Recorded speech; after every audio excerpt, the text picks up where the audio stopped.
Horror on the Orient Express. Our heroes began their investigation of the Sherrington Asylum in hopes of finding some more information about the venerable Comte Fenwick and a heinous homicide. It was here that they met a new friend in Celia Monroe, an American aristocrat with a flowerless uncle. A secretive secretary guards files of the recently deceased while Camellia suffers her noxious clouds. All the while, the rest of the party gains access to a forgotten cell ward. Here, the party encounters a cell stained with blood and a cloud of mist that seems more than simple air-suspended condensation. Shortly thereafter, the company speaks with Guimart, the nurse who came upon the decaying form in the dungeons. Babbling nonsense, the only thing the party was able to glean is his dismay for his arduous entry. Where else might the asylum point our heroes? What's the deal with this mist-like creature?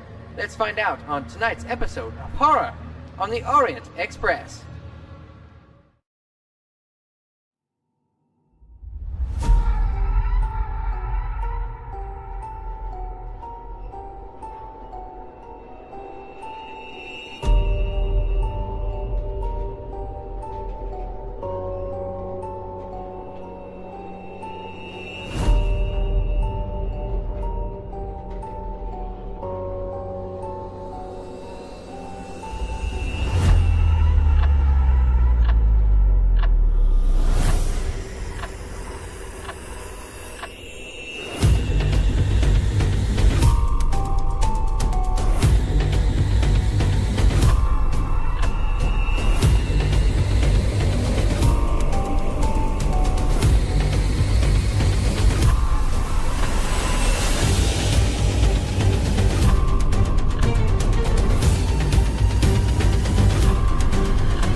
Good evening, everyone, and welcome to tonight's edition of Horror on the Orient Express. I'm your keeper of arcane lore, Moss. That's me, and these beautiful people around me are our players. And it's not me who you're here to see, it's everyone else. But I do want to thank you all for coming in and joining us tonight because, well, we like seeing you. And yeah, this is a lot of fun. And I hope it's just as much fun for you guys as it is for us. But let's talk to our illustrious players here. You can see we've got a returning guest.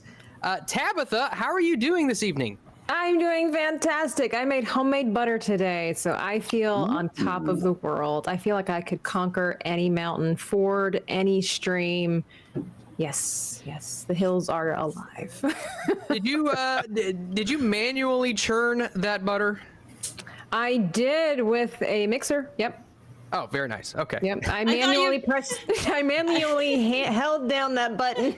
I thought you got like a bucket and like a big thing, and you were churning like the old way. Yeah. I tell you what, I am halfway tempted in the future to get one because talk about some great exercise. Yeah, no kidding.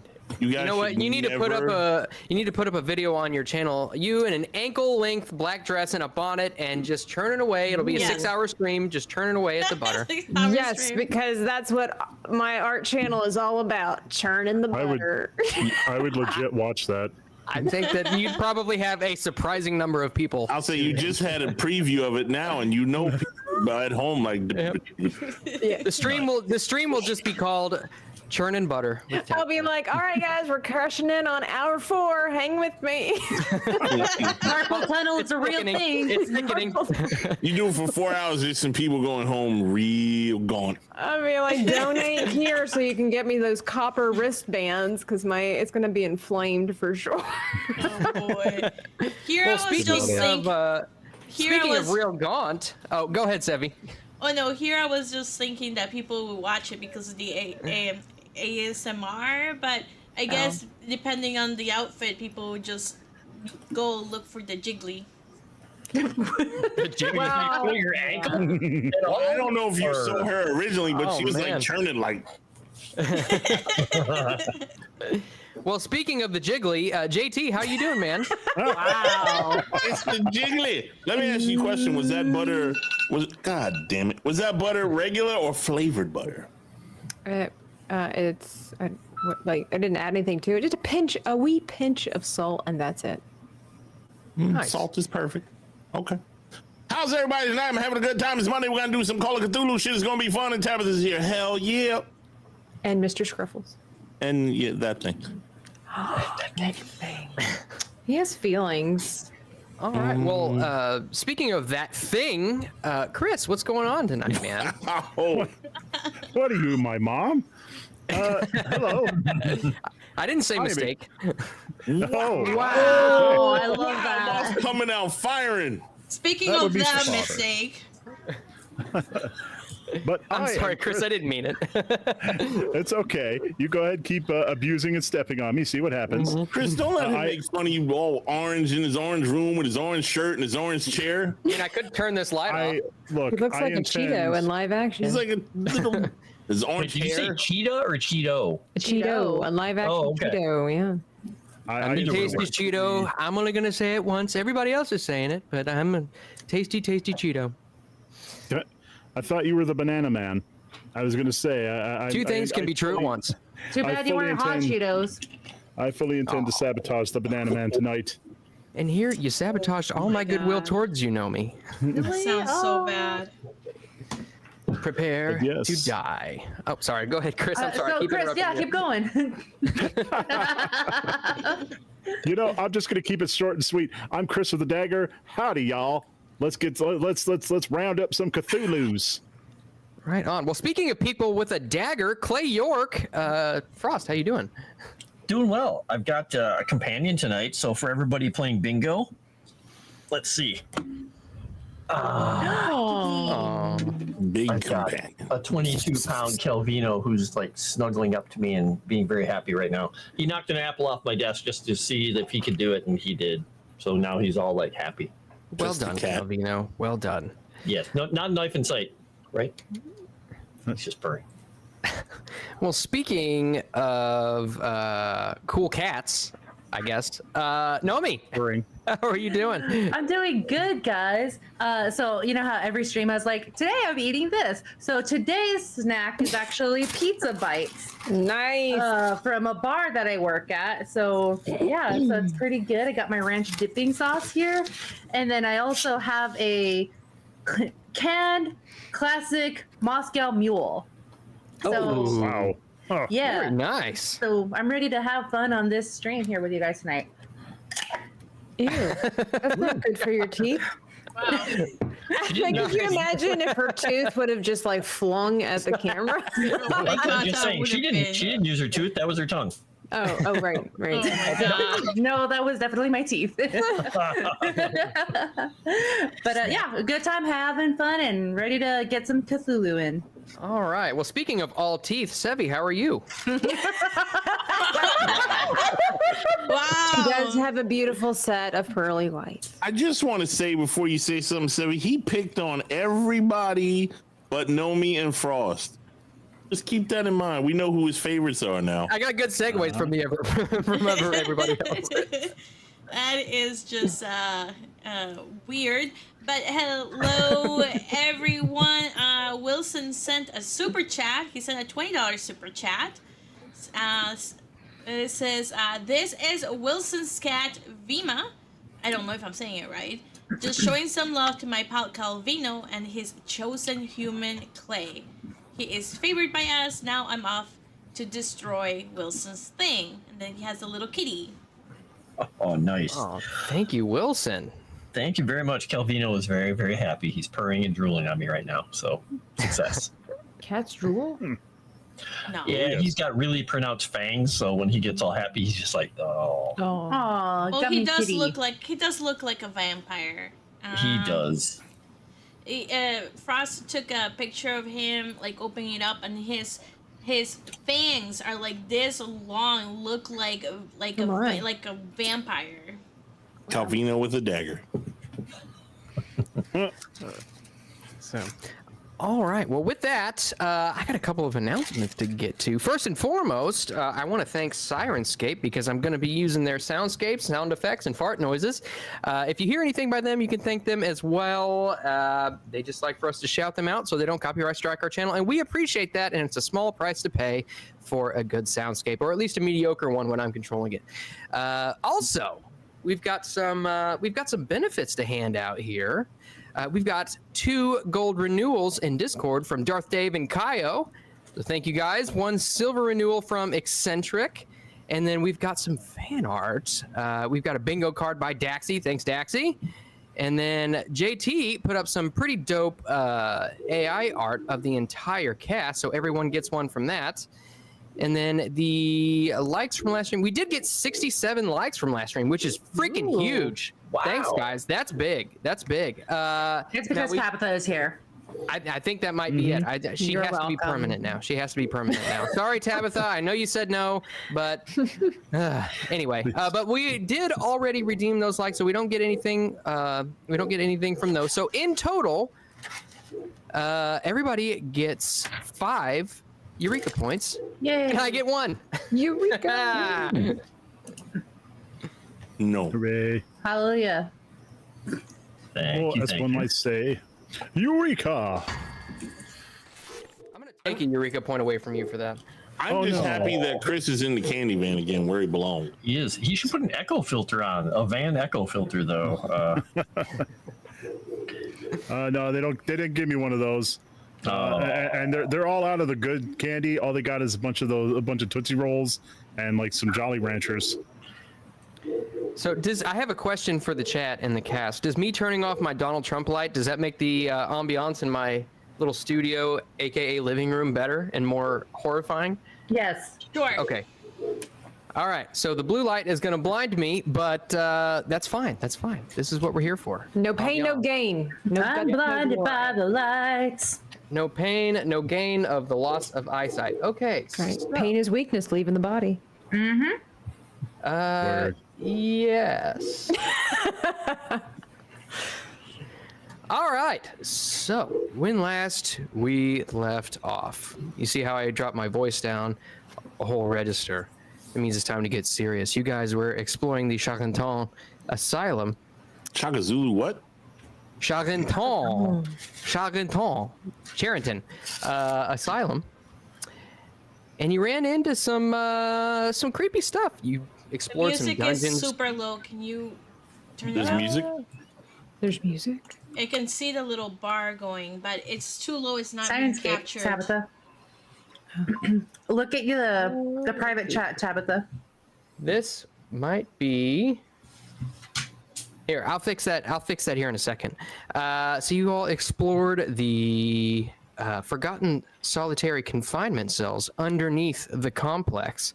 Ran into a cell with blood dried on the floor, some manacles which were still closed yet empty, and a mysterious mist which tried to drive Jimmy insane. Yet I don't know if it's his mental fortitude or what, but he was able to stave that off. Meanwhile, we got a notebook from a very disgruntled secretary, and you've also talked to, somebody who was attacked in the lower dungeons. Guimard. And with that, you all are standing just outside of room 13, where Guimard is contained. You see he is kind of fiddling with his fingers. He's got He's got his hand bandaged, and he's kind of just like picking at the bandage a little bit and kind of nodding and talking to himself. You can tell he's clearly out of his mind. And you see from the right, you see a nurse come up and say, "Do not disturb the patients. Please, back away." Take a step back towards room 14. Yep, I'll move back to room 14. You know what? I'm gonna ask the nurse. I'm gonna do first psychology on the nurse. So I'll Okay. To kind of see if how willing she is to talk, or if she has like no patience, or like just kind of seeing like if she's gonna be amenable to tell me anything about the attack and the patient in room 13. So Yeah, absolutely. Go ahead. psychology. So, just a quick question. We're outside of the room, looking in. Is the door open or? The door was closed. Yeah, it was never the open. door is There's just a closed. little window. It's locked. There's no way we are gonna get in here. Okay. Is the nurse about to make her way in there, or? No, she was more by her motions. You could tell she was just kind of shooing you guys away. With that psychology roll, you can tell that she genuinely does not necessarily. She doesn't want you to talk to that particular patient. What else were you trying to find out? How willing she is to maybe talk about it, or about the patient? Yes. About the patient? Okay. You can tell that she seems like she's in a state where she's very busy and flustered, and may not want to talk in general.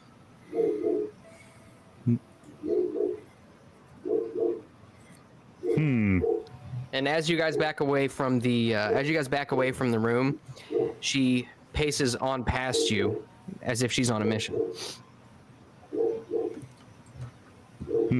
Let me know if like- you guys need me to distract her. Like down the hallway?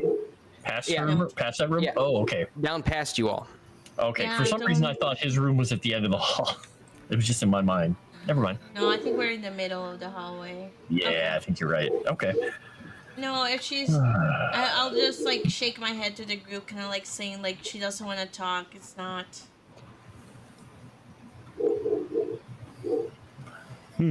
Well, that's not the lady who was at the front desk either. This is just No. a nurse, right? This is just a different nurse.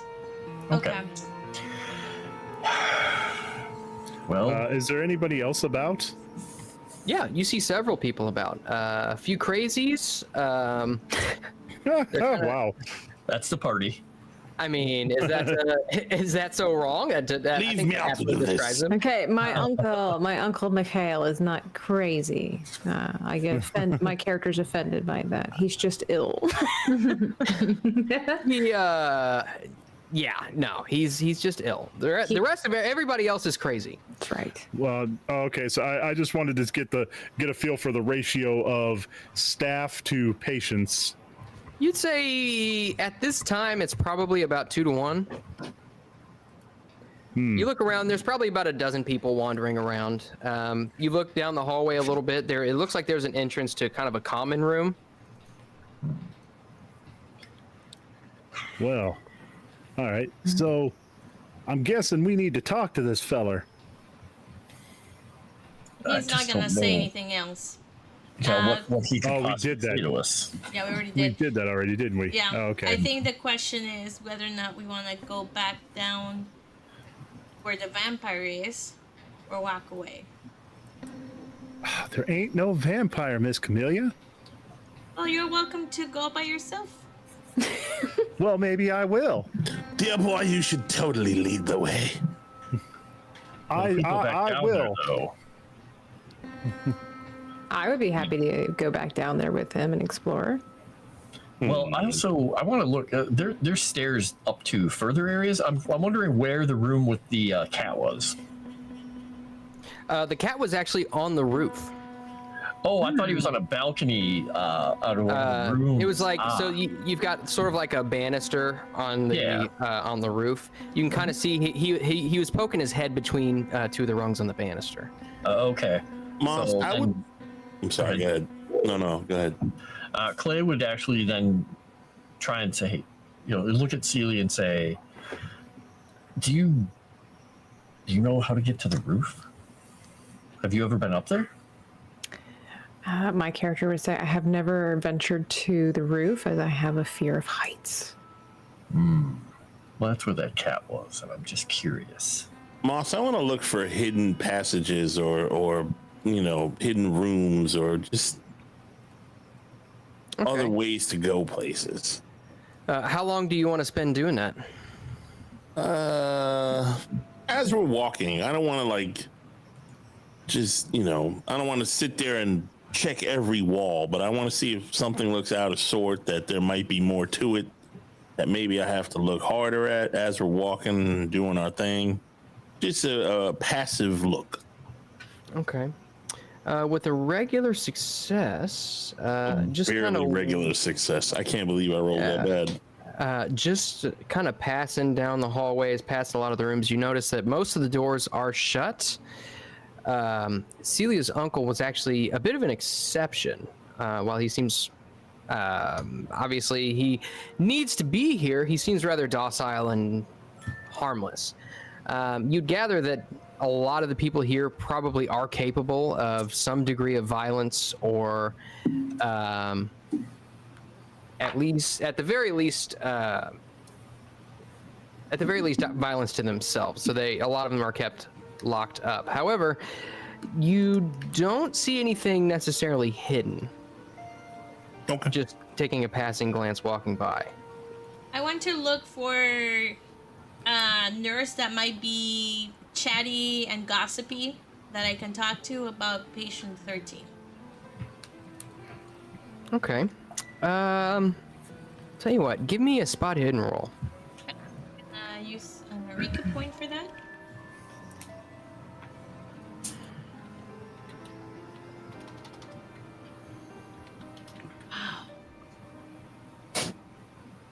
Okay.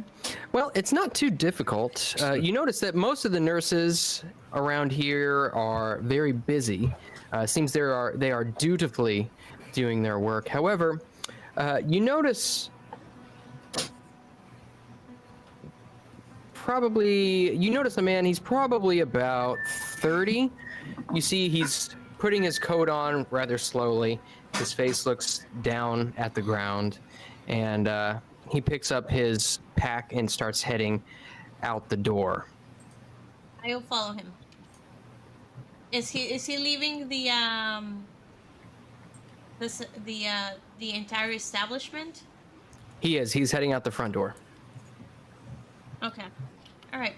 I will once outside, I will say, "Hi, excuse me. Do you you happen to work here? Are you one of the staff?"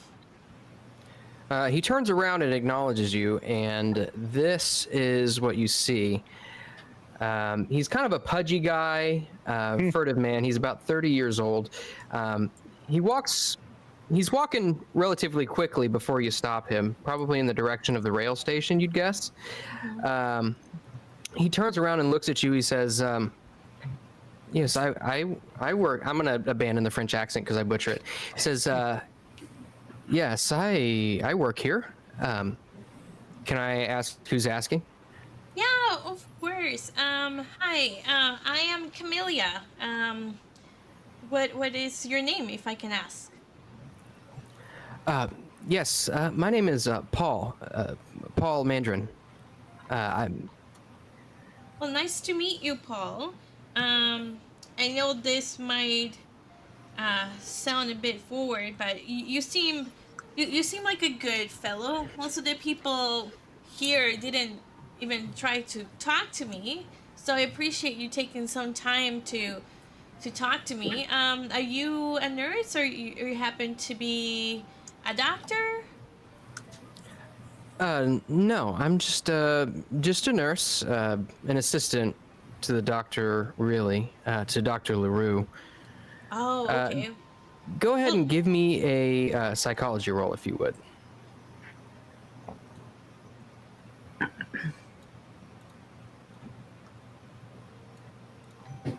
Thank God I got a hard success. you can tell that there's something on his mind that is really nagging at him. Something's bothering him. Okay. All right. All right. I'll say I can tell that something is eating you up from inside. Do you perhaps want to talk about it over some drinks? Or otherwise we can just talk here. With you mentioning going out for drinks, he kind of, you see his eyebrows raise a little bit, and he says, "Oh, Yeah, boy. yeah, I'd love to go out for drinks." Now, did the rest of the party? Did you all follow? That was going to be my question. Clay would have gone to the front doors at least to make sure that she didn't have some kind of a strange incident with the fellow, but he hasn't followed them anywhere else. Okay. Did anybody else follow? India, are you I'm coming? Or Yes, Jimmy? I'm coming. Yeah. India is coming, and she's also hanging around with me. Right. Well, she just saw a single man walk by, and she's like, "Hey." He looks like hot Cheetos. India Maria was like, "Hey, baby, He's got a butt chin. What's not to love? I need me some action." His name's Mandarin. He's probably an orange too. Yeah. Yummy. Orange with hummus? You can't pass that up, man. Tasty. I wasn't sure if Jimmy and I had gone to the basement yet. Yeah, I'm definitely kind of sticking with the new young lady. It's Celia, isn't it? It is. I see how it is, Jimmy. I see how it is. Jimmy! You're not the slappy type, are you? Oh, I certainly hope she's sticking to him too. Only as So- needed. So it's India, Maria, then India is with me, Clay's in the front door. I think like we can probably go with this gentleman and then meet up with the group later. Okay.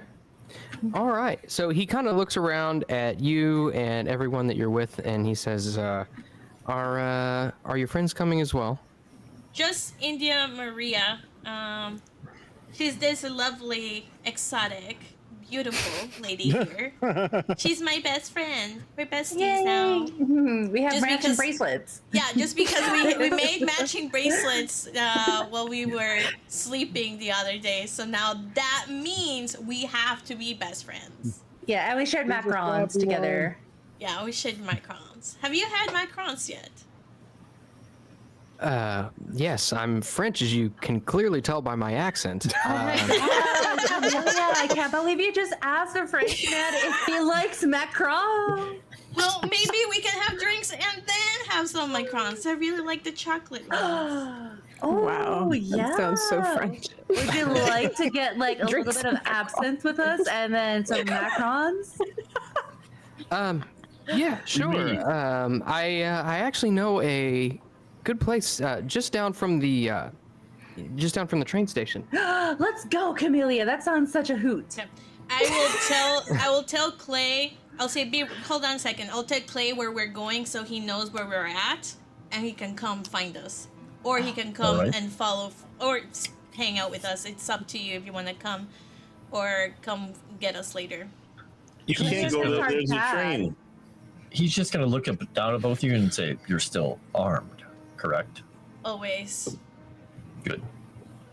I just don't have my flamethrower, but don't worry. It's Hard to be okay. secretive with. I have my hands. Yeah. Got So you then got your India, gun? Maria, and I will go with Paul. Celia and Jimmy are going to have a date with a vampire. I don't know what Clay and Gore are doing. Probably going to try and keep those two out of absolute trouble somehow. Okay. So he's going downstairs. What is I Gore like a doing? little trouble. Eldridge will probably watch the door, I'm going to guess, because that's what Eldridge does. Door watching. I'm gonna sit in the lobby and Okay. There you go. observe people. While Because to get to eating the bread basement, we have to rolls. go through the backyard and everything again. But it should be easier this time because we've cleared the way. Maybe. Maybe. Yeah. So about that, now I don't believe in things like vampires and spooks and ghouls, but the others seemed awfully convinced there was a vampire down there, so I think our first move should be finding things like garlic or silver or crosses, things like that. Well, we are in a medical facility. Silver is very prominent because it kills bacteria. So we could see what's around the building and snag a little something. Wow, Miss Celia, you're a smart cookie. I read. Thanks. Oh, I read too. All right. No. Jimmy Isn't feels that a little funny. coincidence, Clay? Just says deadpan. Two people that read. Wow. All right. And it just So- happens to be that I do have my mother's cross necklace underneath my blouse, Oh my made God. out of silver. Okay. See you later, werewolves. That's right. All right. Mother was often very superstitious. She can't help it. She's Russian. Well, she'd be in good company around here with these folks. Giant cockroaches, vampires, and who knows what else. All right. So, Jimmy, Gore, excuse me, and Tabitha, and Clay, I'm sorry. Celia? Who's Celia. Tabitha? Who's this new girl? Who invited Did I her? Sorry. Who's this? You all make your way back around the front side of the building along the fence to the gate which you had previously entered. You can see that there are a few more personnel wandering about. A few people are wandering about. A few of the crazies kind of stuck in here, and a few more personnel taking their smoke breaks, watching over patients to which they were assigned. You would guess that just walking through the gate and walking down into what was previously a forgotten cellar might prove slightly suspicious. Just slightly. We So ought to if you- get some. Sorry, go ahead. I was going to say, if you all want to try, you're more than welcome to give me stealth rolls. I would love that. Oh, Oh, goody. Jimmy's so good at this. Yeah. Or you can just wait until later when there's fewer people. I mean, Seize the day. Live in the moment. Time's Yep. now. you only yellow once. You're They only- may start moving. Clay is just standing there watching to see. Wow. What a success. You're swimming real good, Jimmy. Yeah, you kind of breaststroke Oh, through the air, damn it. but Oh, this you can keep it. It's You can so- keep it. tiny. I'm gonna leave that one alone. Yeah, I mean, I'll let you keep that one. Got that too. Got that too, Moss. You're in good hands, Celia. Nice. Clay is going to watch the people walking around to see if he can find an opening where he doesn't have to worry about making a stealth check. He's going to try and find an opening because he is not stealthy. Okay, give me a. Oh, there you go. Okay, Spot hidden? I'll take it. Okay. Okay. And then who else is stealthing? If I can find it. Celia, so you'll want to go under the tab labeled skills. And then I see it. Hello, little kitty.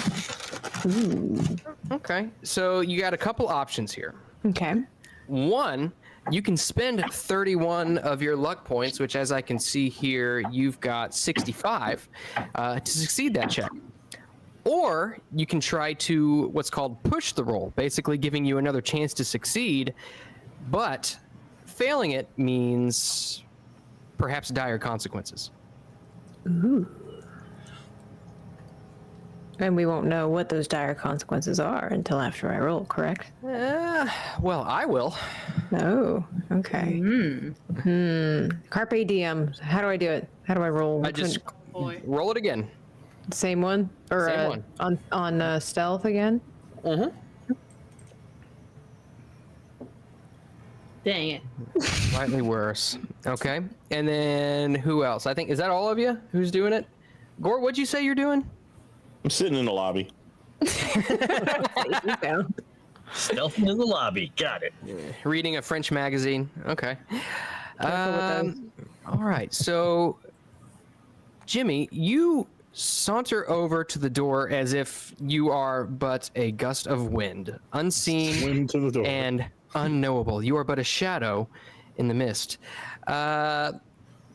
Clay, you spy a few of the nurses smoking on some cigarettes. A few of them are chasing some of the patients around, some of them sprinting, some of them at a brisk jog. However, you seize the moment where you think you might be able to make it to the door. Go ahead and give me a dex roll with a bonus die.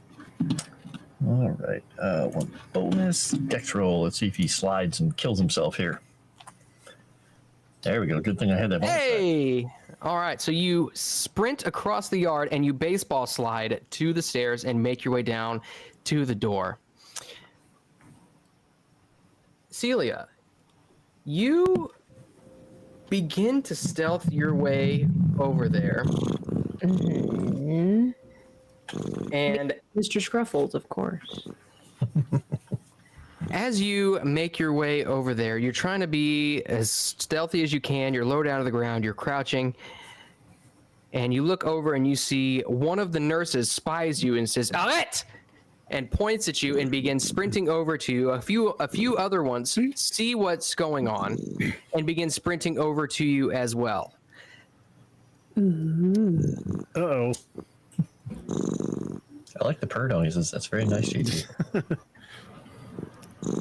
Now, do you stop where you are, or do you keep going? I think I will stop where I am. Okay, so you stop. The other nurses get to you. They seize you and grab you by the wrists and basically tell you, "You're not supposed to be here. You're gonna have to leave." And I say, we'll call the authorities. Unhand me, you fiends. My family owns half of this building.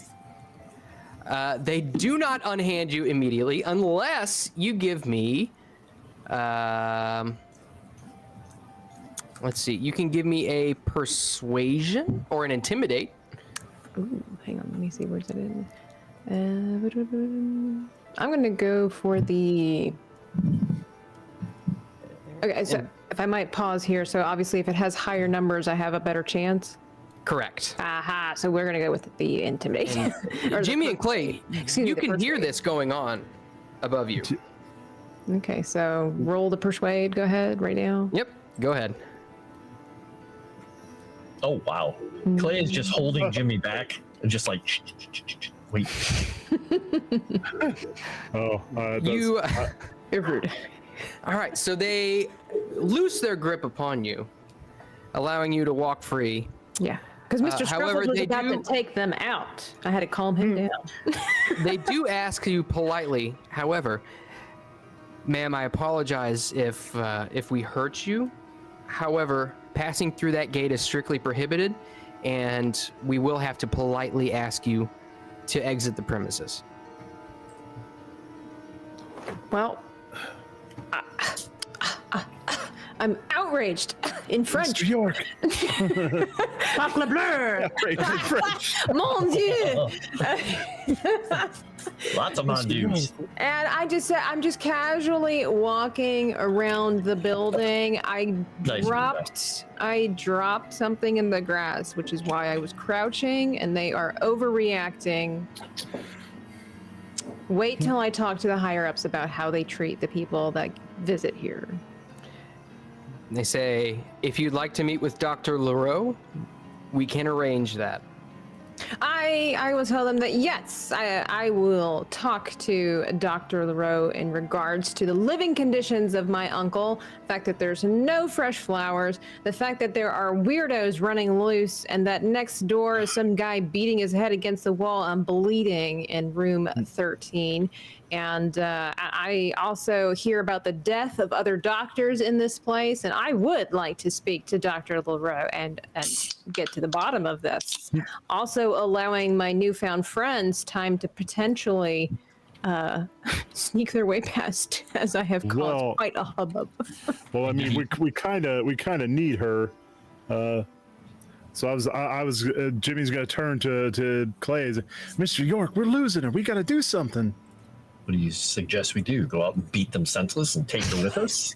Yes. I don't think that's probably an option, Jimmy. Maybe not them, but me.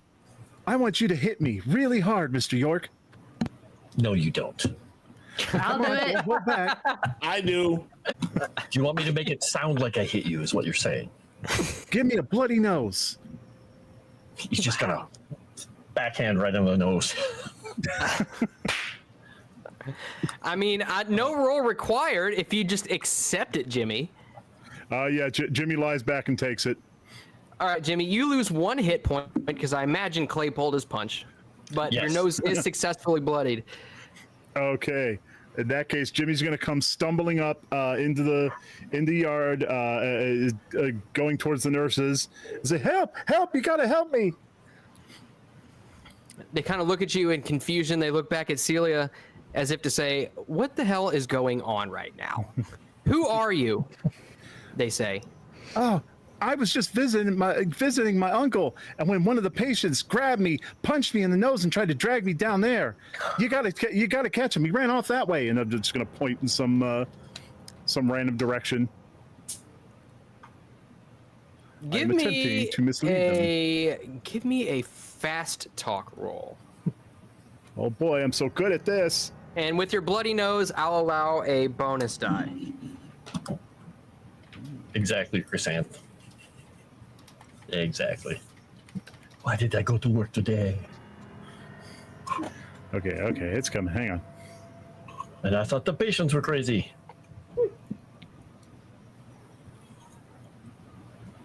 Ooh, look at Wow. Extreme success. Damn. How does this happen?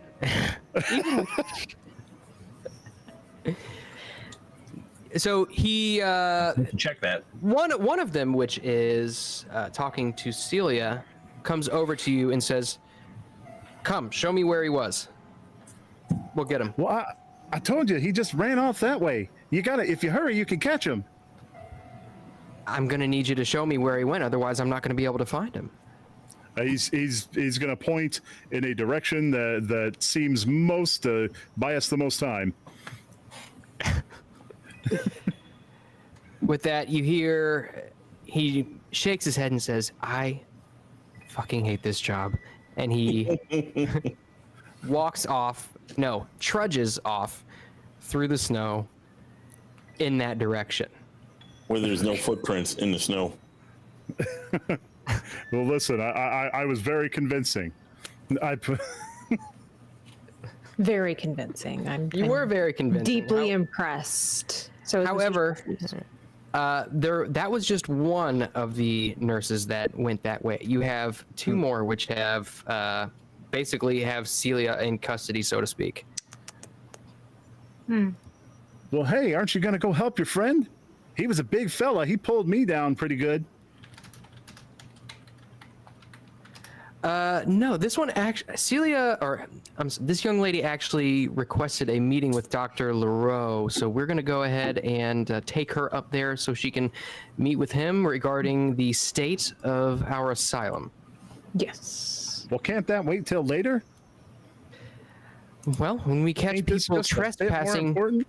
when we catch people trespassing on grounds, we need to get to the bottom of it. And It's we not need to make sure that trespassing when the- it's your building. Exactly. She ain't trespassing. But I'll go. I have questions that need answers. Oh well, Jimmy's gonna lean in. Can I at least borrow your cross?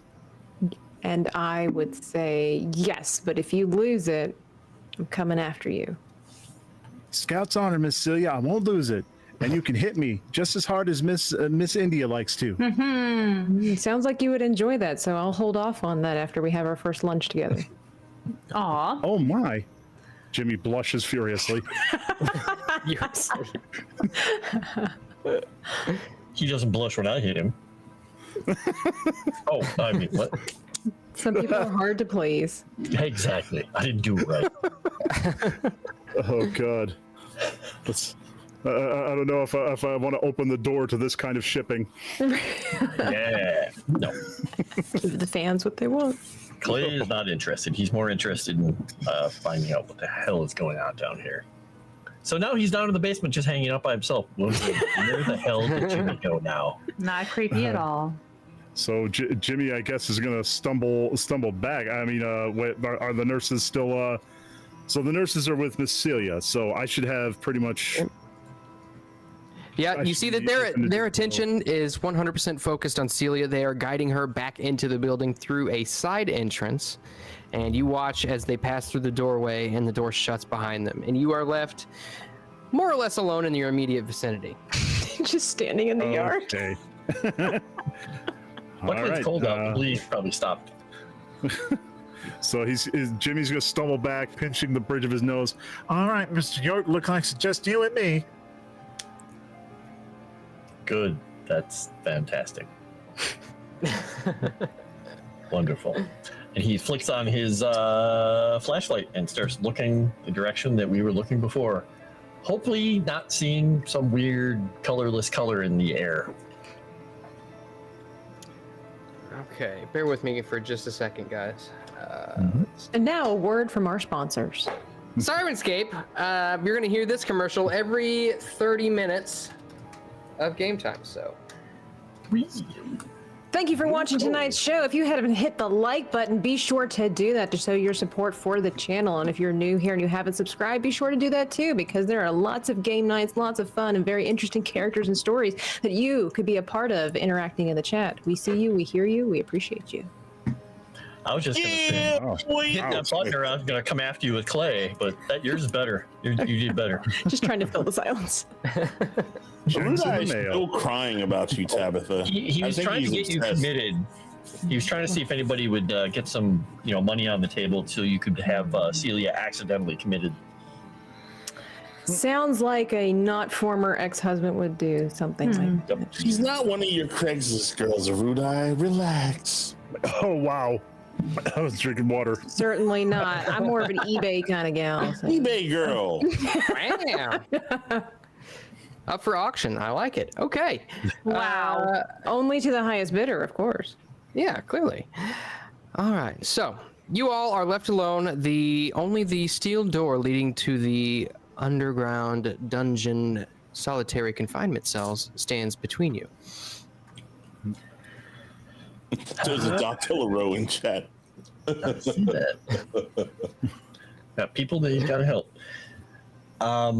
Yeah, if the door is still open, we push it back open. Yeah, it doesn't seem like anybody's gone back in and unlocked it. You push it and it screeches open. Okay. Do I see anything weird in my hallway, like her coming back or Jimmy wandering off or anything weird like that? That would get my attention. At this point, you do see there is a gentleman who's he's just walking down the hallway with a sock in his mouth, which strikes you as odd. In a sanitarium, not really. However, a couple minutes later, you do see Celia escorted by two guards, or two nurses rather, and it looks like they are about to head upstairs. I stealthily walk behind them without trying to gain their notice to follow to see what's going on. Give me a stealth roll. It's funny. Yeah, give me a second. Let me get up my whatchamacallit here. My Eureka point, because I'm not good at this. Except for today, sir. Today I am very good. All right. So you successfully follow behind the nurses. You see a couple of patients kind of look at you and then shake their head a little bit and then keep walking. All right. But the nurses in particular do not notice you following them. And after you go up a couple flights of stairs, you come to a long-ish hallway where at the end you see the two nurses escorting Celia. And you see as the door opens, you see the name on the door, Dr. Leroux. I should like to listen, please. And I shall put another Eureka point upon it to make sure I don't suck too bad. And I do. So never mind. Yeah. You put your ear up to the door. I'm going to push and... it. Fuck it. I'm going to push it, Moss. All right. Push it real good. Push it, and then I'm going to use the Eureka on that too, because that might not go so well. All right. Push the door. Motherfucker, saved! Okay. Nice. Okay. You put your ear up to the door, and what starts off as sort of muffled speech clears up a little bit. Celia, what are you asking Dr. Leroux? Or what are you telling him, rather?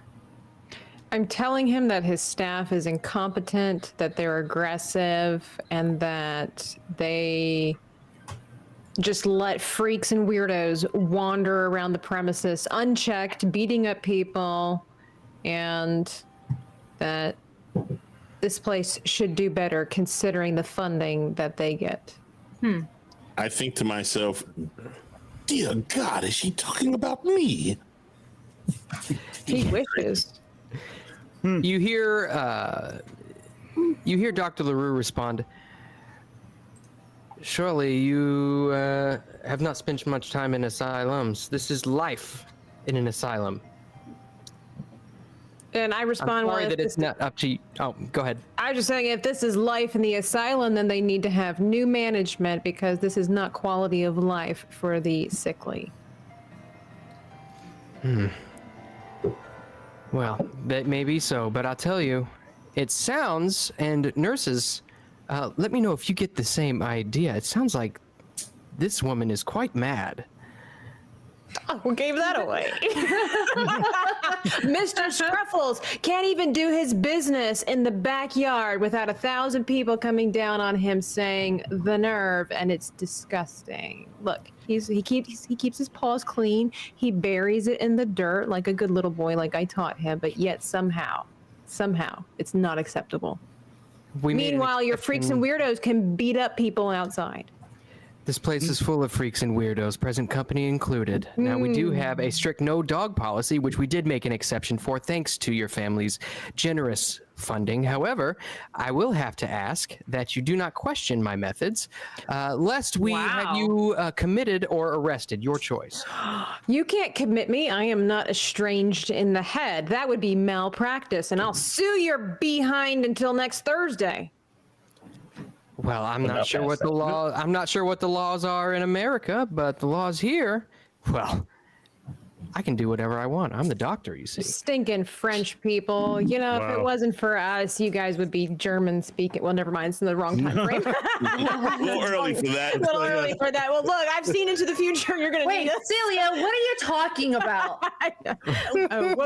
Do you know something that we don't? I know many things. I read. The writing's on the wall. History is doomed to repeat itself if we don't listen and pay attention. But hey, Eureka point to me. Thank you, Erudai. Thank you. I don't know where that came from. Thank you. Hi, Erudai. Thanks for hanging in the chat. Okay, where was I? I was You about to lock her up. I was belittling your character. Yeah. I was belittling your competence as a doctor. Where'd you get your medical degree? From a backyard garage sale? Oh, I say something attended about the snails. Oxford. And what are your credentials? My credentials, I'm just a person. I don't have to have credentials to be a human.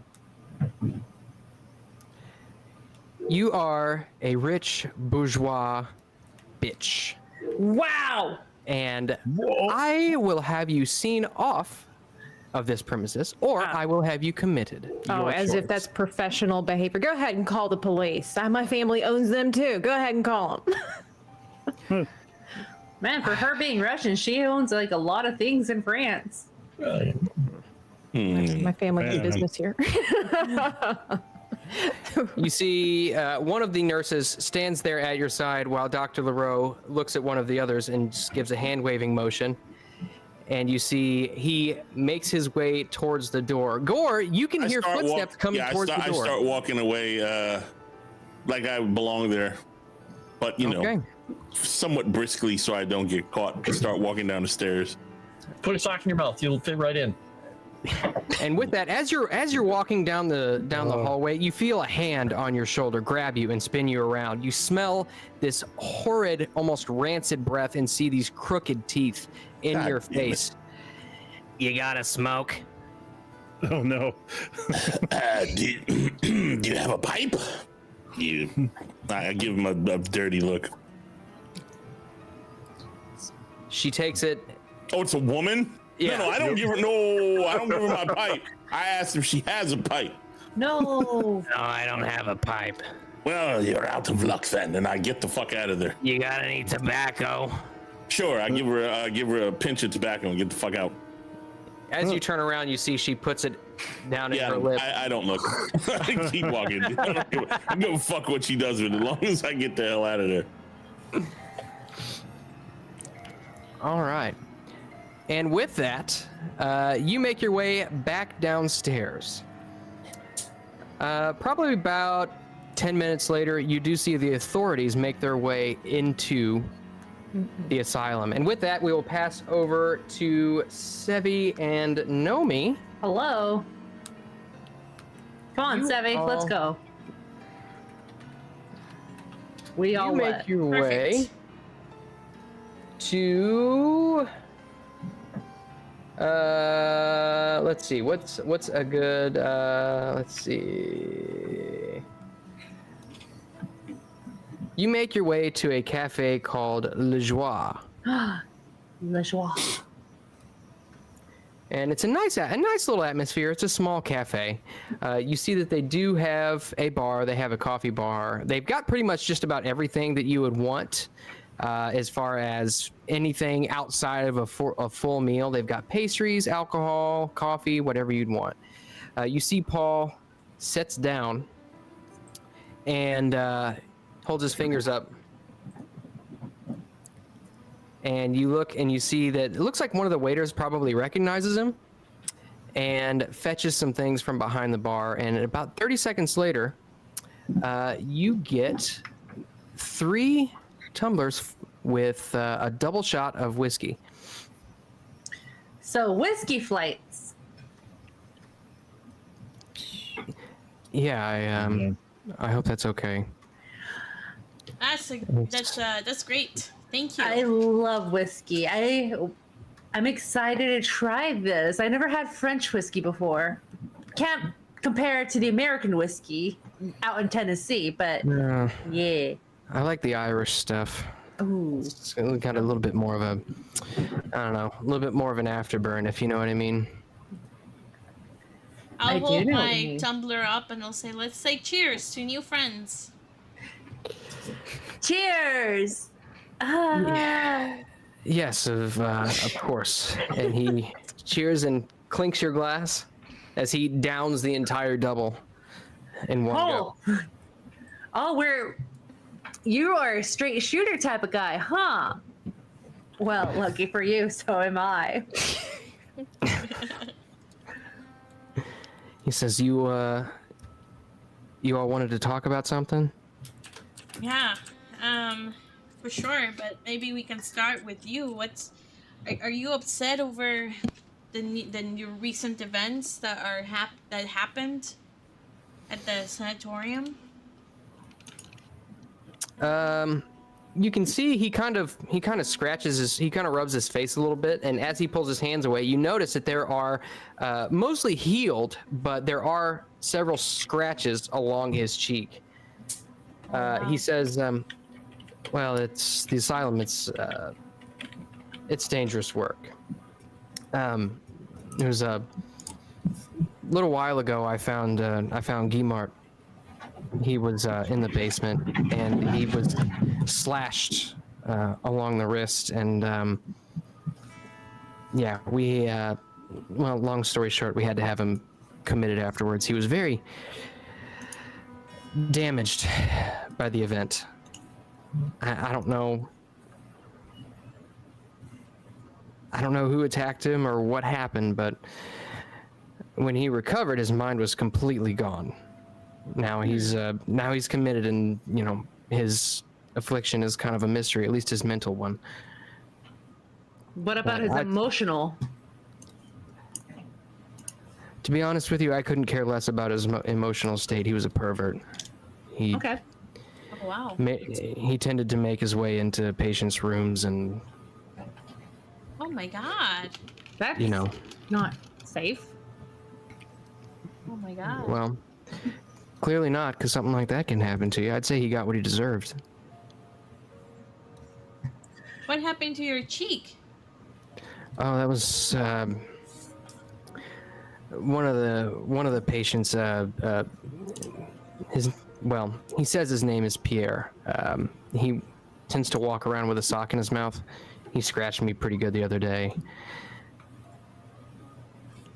Now, Pierre, has he been evaluated before? Like Wait, mental hold on. state? He's been there for 6 years. He's not going anywhere. Was Pierre the one who killed the doctor? Oh, no. Pierre wasn't the one who killed the doctor. So, to our best, I'll tell you basically exactly what happened. There was a patient that the rest of the doctors didn't actually know about. Oh. And Dr. DePlace, he was preoccupied studying them, and he kept him in his private wing. I don't know what patient it was, although I do know it wasn't Pierre because he's been out on the floor the entire time. There's some new observations began after the Guimart incident, and I assume that this patient is related. However, the room that he was kept in is empty, so I assume he was moved. But Dr. DePlace was probably killed by a fault in the electroshock machine. Electric shock machine? Yeah, he said that he kept saying he would pass by me in the hallway. Last thing I remember him saying is he said, "It's within my grasp, Mandarin. Each of us holds the key to our whole racial memory. In our dreams, we speak languages that we never known. Soon I shall have proof." And, yeah, that was the last thing he said to me. The only other thing that I know is that he was performing electroshock therapy to try to figure out what was going on with this patient that he kept in his private wing.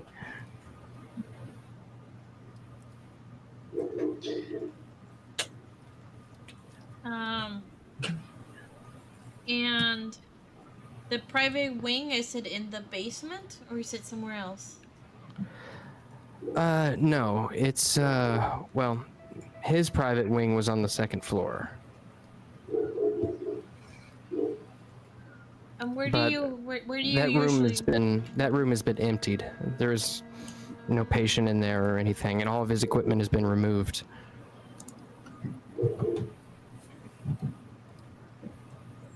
Where do you do electroshock therapy, in the basement? He carried that out in his private wing as well. He had a few assistants that he was working with, but I don't know who they were. They might have even been outside associates. Look, but before you go and like, you're asking a lot of questions right now. I just ask that please don't tell Dr. Leroux about this. Of course. Like, I'm looking for another job right now because this one's a lot, but I need a good reference. I don't blame you. No, we won't tell Dr. Leroux. He seems to keep a lot of information hidden from people. Yeah, I mean, Dr. Leroux, he's a good man. He's he's had a lot thrown on his plate over the last week or so. What do you think attacked Mart? Well, I'm not entirely sure. The cell was empty by the time I got down there.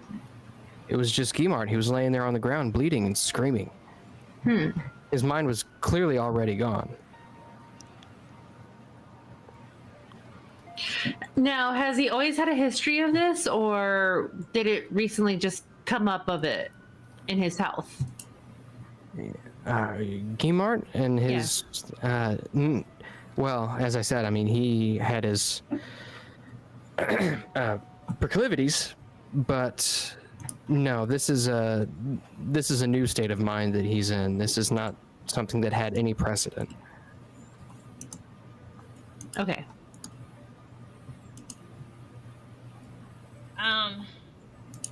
I think, like, from what we heard from Gamart, he said that he was attacked by something that turned into a mist. Like a vampire. Straight from, like, fairy tales.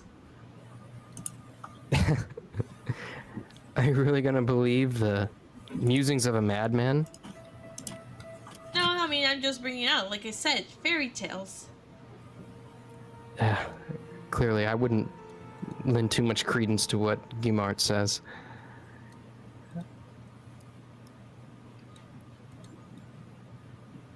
Now, really, I really should be going. I've got a cat at home that's hungry. We haven't even had our pastries yet. I am wanting to share some macarons with you. If you don't mind waiting, give me a couple more minutes to spend with you. Give me a charm roll with a Really? bonus Gosh, die. dang it. Okay. Yeah. You'll just alley cat around with any old Frenchman, won't you? I like the French. What can I say? You say charm roll with a what, Moss? With a bonus bonus die. die. I haven't heard that in a while. Alley cat. Oh, okay. He says, you know, is it as enticing as that is? I really do have things that I need to attend to at home.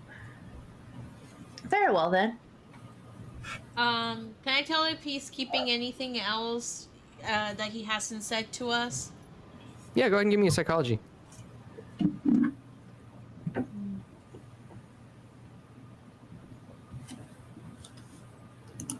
About a 23. 23. That is. Oh yeah, that's Wait. No, Why did it not show up? Because it takes okay. forever. It's probably like an extreme success. Okay, It'll so show up with eventually. even with the success, just a regular success, you'd be able to tell that he has been pretty forthright with you. He doesn't seem like he's hiding anything, and he really just is kind of uncomfortable talking about it, and genuinely just wants to go home to his cat. Okay. Men with her cats. Huh. Okay. You got something to Alright. say, Chris or Jimmy? Yeah. Yeah. Yeah, not the kind of cat you were hoping he was looking for, huh? Oh, wow. Okay. You know, Wow. Never mind, Jimmy. You can shut up. Alright. Then if he doesn't have any new information for us, then I think we can let him go and then go back to the asylum. There we go, an extreme success. Oh my god. That was It a really late. 13. Yeah, I Okay. know, it's kind of insane. I'll just say I appreciate the time you spent. Have fun with your kitty. Oh yes, thank you, and I appreciate the company. Honestly, it was nice to be able to talk about this. I don't get the chance much. Everybody around the asylum is stodgy.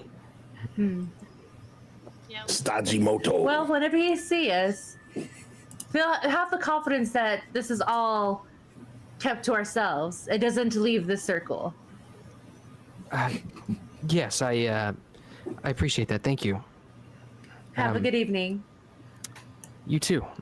And with that, he puts his coat back on and walks out the door, and you two are free to do whatever you please. But with that, I'll go back to Eldritch for just a minute. You make your way back down to the lobby.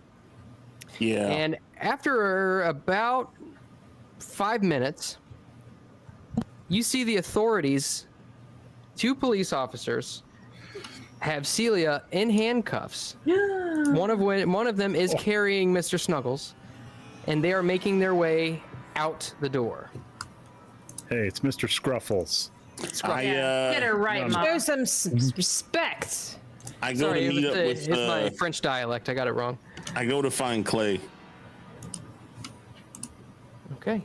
And with that, you make your way out the front door just behind the police and Celia. Celia, is there anything that you wish to shout back into the ether as you are put into the paddy wagon?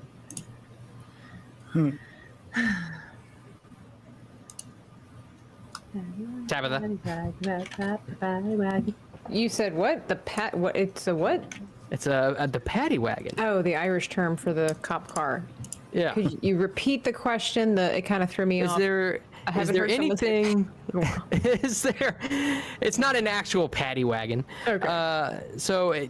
Before you're put into the police vehicle, how's that? Is there anything that you would like to shout back into the ether before you're detained and put away? I will have justice. Take care of Mr. Scruffles for me. I will see him again. You have my word, and they will rue the day they mess with Celia Monroe. And with that, They will regret the day they drug her family's name through the mud. Through the mud. They will be hearing about this. The way my he lawyer. asked you that, I thought for sure you had something useful to say. and with that, one of the police officers bows your head down so you don't hit it on the police vehicle as you get in, and you are hauled away to the clink. Wow. Unjustly. Not the clink. A clink. All right. And Celia, or should I say Tabitha, is there anything else that you would like to say for this evening? Wash your hands before bed, say your prayers, look both ways before you cross the street, and don't do drugs. Very good. Not necessarily in that order. That was bad. Yeah. in a list of descending importance, that's good.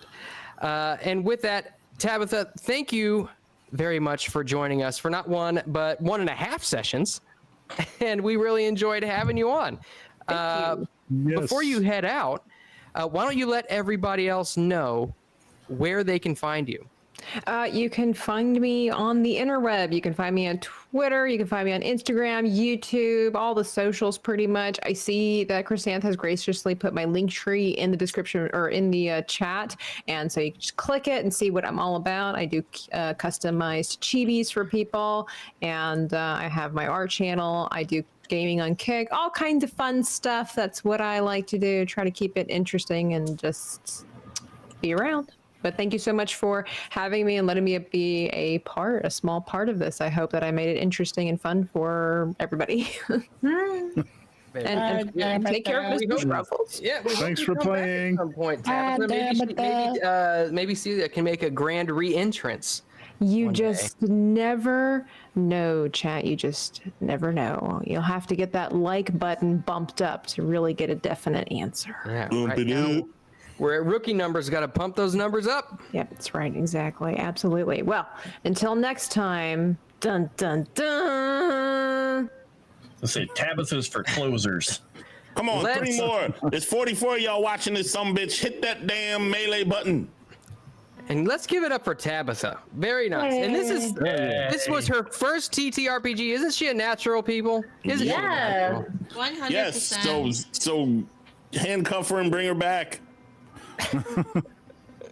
I'm not going to be doing that. My family owns this railway. How dare you treat me this way? Her family owns a little bit of everything. She's like There BlackRock. you go. Ooh, oh no. I was gonna say it's Oh, Monopoly all over again. She owns all the utilities, the railroads. BlackRock, she just went down in Jimmy's estimation. Oh no. Hey, she'd give you her grandmother's cross. You should be happy. I know she did. Stop whining. And you promised to give hey. it back to her too. So you're gonna have to go find her. JT, your prodding worked. We've just reached 36 likes. That's a eureka point for everybody. Yay! You gotta be forceful with these rat chat bastards.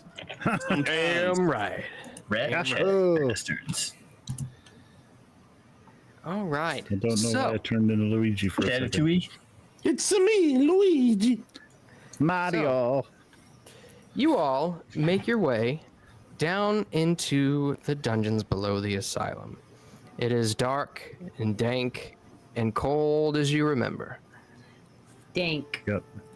It, Smell like dirty toenails down here. Jimmy's kind of walking, not in front of Clay, but because Clay has the flashlight, but he is sort of like positioning himself so that he's got the cross held out in front of them. Now, if there's any vampires down here, I'm pretty sure this will hold them back. Okay. Right. And you hear silence as a response. Not that I believe there's anything like vampires, mind you. It's all a bunch of hooey. Now that thing appeared when we got near, or when we were near the cell, right? The one that had the closed manacles and all that. Yeah, it was when we were investigating the manacles and everything. Okay. Well, approach it. All right. You make your way back to that very same cell. And it is exactly as you remembered. Nothing's been moved. Oh no, somebody made a good point. What if it's a Jewish vampire? Oh, no. We're cooked. Oh, Oh well. you guys are going to look like a schlemiel. Exactly. We're gonna be Or horrible. a slamazel. Yeah. Watch. First of all. Hasselpfeffer Incorporated. So we found the door to be locked before, right? No. No, Oh, it wasn't actually, locked, okay. No, it was. Oh, you're talking about the door to the cell, correct? To the cell, yes. No, it was actually when you originally found it. It was standing wide open. Okay. So, Jimmy, let's go in and look, but we got to make sure this door doesn't get closed on us somehow, because the last thing we want is to be locked down here if that comes back. Well, I was thinking, Mr. York, if such a thing is down here, I don't think it would hide in that room. It probably has like a den or something somewhere hereabouts that we just ain't Correct. uncovered yet. I just want to look at one thing quickly.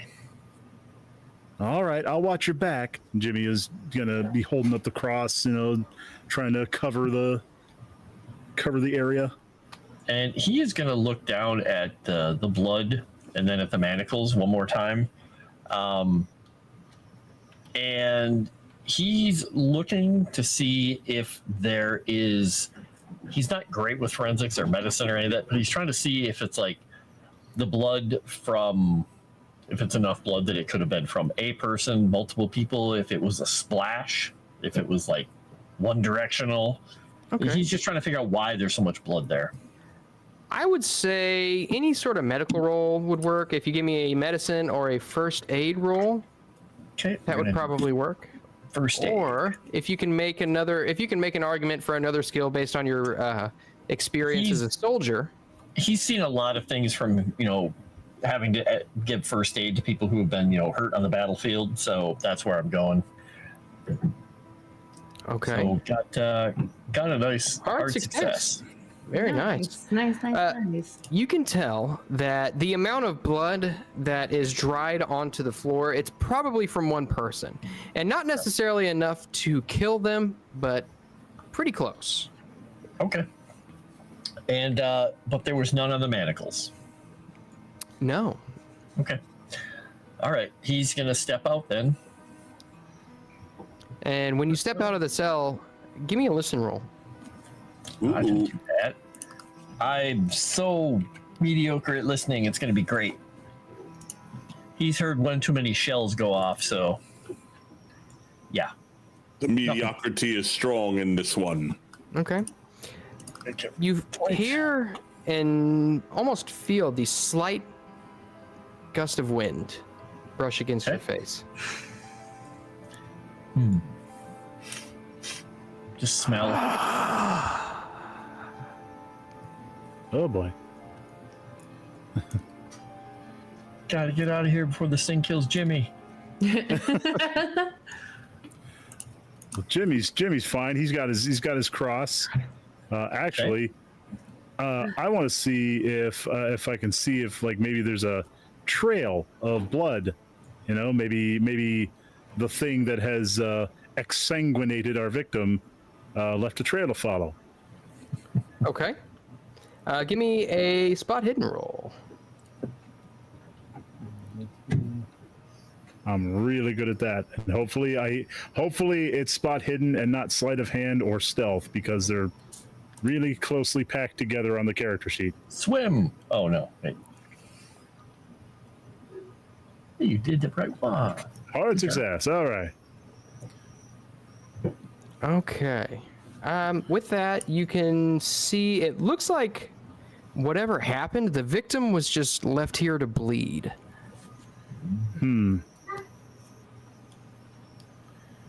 Man. Well, shucks, I can't think of anything beyond just going from cell to cell and seeing if we find anything. Well, we should go this direction because, well, this is the opposite from where we came in, and there was nothing where we came in, so we have little choice.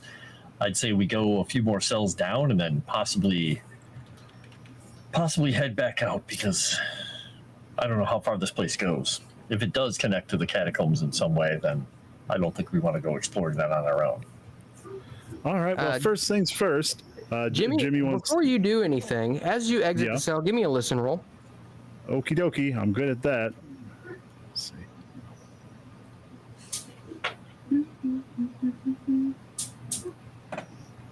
All right.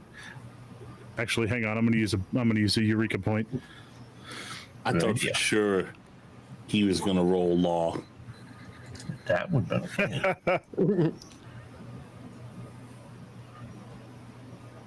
Oxman. Just yell out, "I am the law."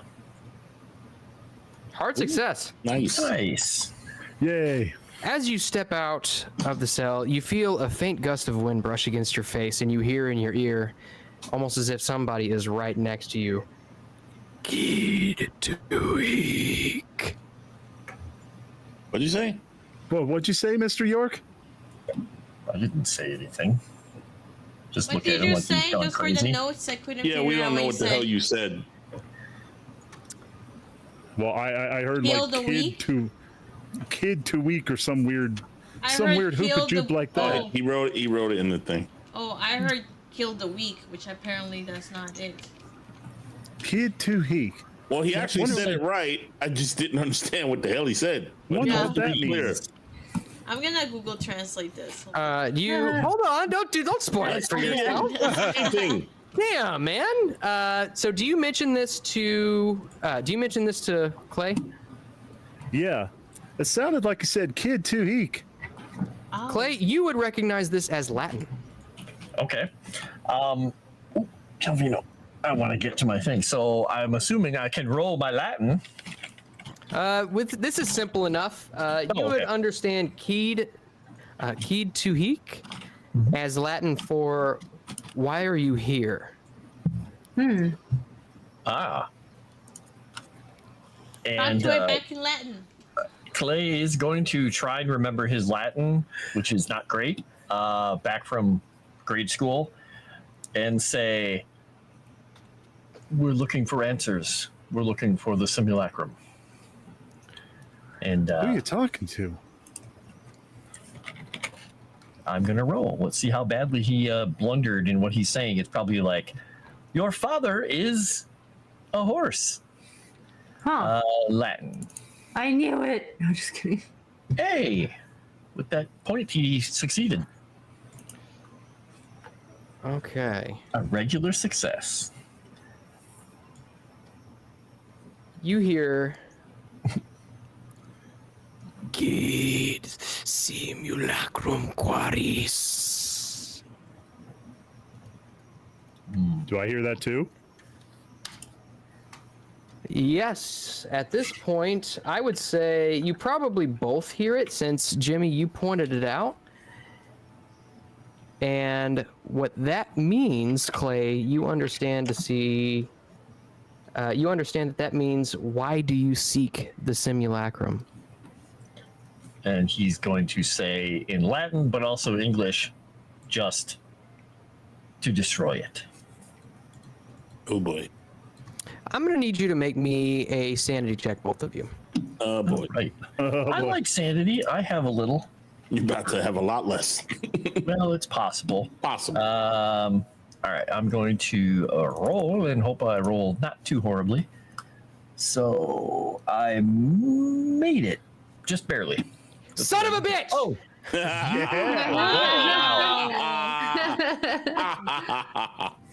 So you both take 1 point of sanity loss, which is a lot better than what you're about to take. As you see this mist erupt from the stone beneath you and swirl around you, Clay, all of a sudden, both of you actually see yourselves in an underground dungeon. You see what did they call that thing? It was the virgin thing, the Iron Virgin. You see that, and you hear screams echoing from it. You look over to your right, and you see 2 people embraced, chained up together, their mouths covered and stitched together. You hear them kind of, and you feel yourself erupting with laughter at the sight of it. Oh boy. I don't know why. This is the funniest thing I've ever seen. And with that, you see the mist just dissipate. and Clay is just gonna look. He's gonna look at Jimmy, and he's gonna grab him by the back of the neck and turn him towards the exit, and just give him a little push. Okay, but are those people still there? Oh no, you are. That was that was just a vision. You recognize that was not where your vision was not currently where you are. Okay. You were almost, your consciousness was almost transported to another place in time. Okay, and that's what I thought. Okay, Mr. York, I think that's a good idea. Yeah. And just give him a little bit of, like I said, a little shove by the back of the neck and move. Yeah. And see if we run into, anybody coming down here. All right, and at this point, you see Gore. Are you making your way down into the cells? Yep. You see Gore making his way down the stairs as you run towards the entrance. No, Mr. York, go back the other way. Or Mr. G, go back the other way. Oh, you should have threw a gosh, Mr. G in there. You might have filled in that card, buddy. Sorry, I'm panicked, Mr. G. Well, good, Sorry, because Jack. we need to go anyway, because your friend there, Celia, got herself arrested. Well, that's good. She's probably safer than we are at the moment. I don't know, that doctor has it in for her. I don't believe in vampires, but there's definitely something down there. We gotta go. Oh, did you see something? As they start going the other direction. Oh, I did. I'm not sure about Jimmy. I heard things too. Oh, It's not, I don't normally talk with ghosts. what sort of things? Someone speaking Latin. What did they say? I speak Latin? What we were doing here, and when I told them we were looking for the simulacrum, they asked what we wanted, and I told them to destroy it, and we saw a vision, or I saw a vision of people being tortured with their mouths stitched shut, and Iron Maidens, and we were laughing. Why were you laughing? I believe we had an out-of-body experience. Let's just keep Oh. moving, all right? And hustle him up the stairs. Yeah, I start running the hell out. Yeah, we moving. I start moving a lot faster than I was a moment ago. That's He's a very familiar spry. feeling. Yes. I am actually very spry for an old man. He was speaking some kind of evil yabba dabba, Mr. G. Yeah, I'm not listening to him. I'm gone. You better struggle to keep up, young man. What you doing here, Struggle Bus? All right, buddy. Damn it, I wish I heard the Latin, so I would have got a roll. Sorry, bro. Yeah, well, better to be safe than dead. All right, and as you all exit, we'll say that you all see you see Camellia and India walking up as well. Yep. in your direction. Oh, and I thought things couldn't get any worse. Yeah. Well, Clay's gonna look at Jimmy. Does Jimmy look okay? Apart from a bloody nose. Yeah, that's Still bleeding? Christ. it's really dry in France, or he's not hydrated. Jimmy's a It's hemophiliac. Oh. And you went into a vampire's lair. Good job. Yeah. So Jimmy once don't we believe in vampires. so once we are all together, Camellia will tell the group what we found out about the fact that it was not Pierre who killed the doctor, which was what we were led to believe. There was a secret patient that the doctor was seeing on the second floor on his private wing, and the electric shock therapy was on the second floor. And the fact that the doctor, Laplace, believed that when he say something about dreams, last time he said, He in our- said, and I quote, he said, "It is within my grasp, Mandarin. Each of us holds the key to our whole racial memory. In our dreams, we speak languages we have never known. Soon I shall have the proof." and in our dreams, yeah. So I will tell that to the group so they know that's what he said. And he was performing electric shock on this particular patient that nobody knows about. Dr. Place apparently had some nurses that are not the normal nurses that are generally in the asylum help him out. And they believe that that the machine for some reason backfired and then killed him instead. So that's the information that we got from that, and then I'll explain what he said about the patient, Guimet or Guimir, whatever his name was, about how he was a pervert and he would go assault patients in their rooms. Well, our new friend Celia seems to have gotten herself arrested by LaRue. Oh, shucks. I was just starting to like her, too. And the boys here seem to have run into the vampire who was speaking Latin at them and giving them visions of unkindness. Well, hang on. I think I can rationalize it. We hit some boy. kind of methane pocket, and the floor exploded, and that caused us to hallucinate. And there was no explosion. yes, and speaking Latin. Yeah. So I think, Jimmy, you're off of it. Well, there's definitely something down there. I'll admit to that much. Something evil. There is I thought- evil everywhere. Well, yeah, I was going to say there's evil right here among us. Not normal evil, but like the storybook kind of evil. Clay Yes, looks nervous for a second. Like biblical evil? plenty of stories, Jimmy. Plenty of stories. Okay. Well, heck, gosh, Mr. G, I thought you'd be all about this. So I think the question is next steps. We know there is a patient on the second floor that was moved and is no longer there. Maybe it's possible the patient you were talking to in the basement is the patient that they were referring to? I don't know. Somebody was speaking in Latin, and I don't understand. I'm wondering if we saw a vision of the torture that they underwent. The Count? Someone else? Or I don't understand why you were laughing, though. Why would they make you laugh at such a thing? I'm just They're wondering just if we were probably seeing the going point of crazy. view of the person talking. That was, Kind of Could had be. to be there, I guess. Yes, well, I'm glad I wasn't, Jimmy, because I'm sure it wasn't a fun experience, you madman. Maybe the question is... wait, there's nothing in the journal that I have from the doctor that talks about this secret patient or has an idea of who the people were that were helping him? Yeah, you should have gotten here. Let me pull that back up. Let's see. Yeah, my character feels as if either they didn't explain something right or we're missing something here. Yeah, that's why we want to look. look what it says. Okay, so this is the journal. Let me look. Okay, it was Ymir. Okay. This is just him being.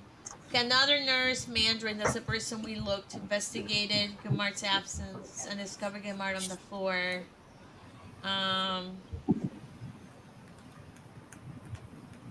Where Gamart was another man, one unknown to this institution and in tragic physical condition.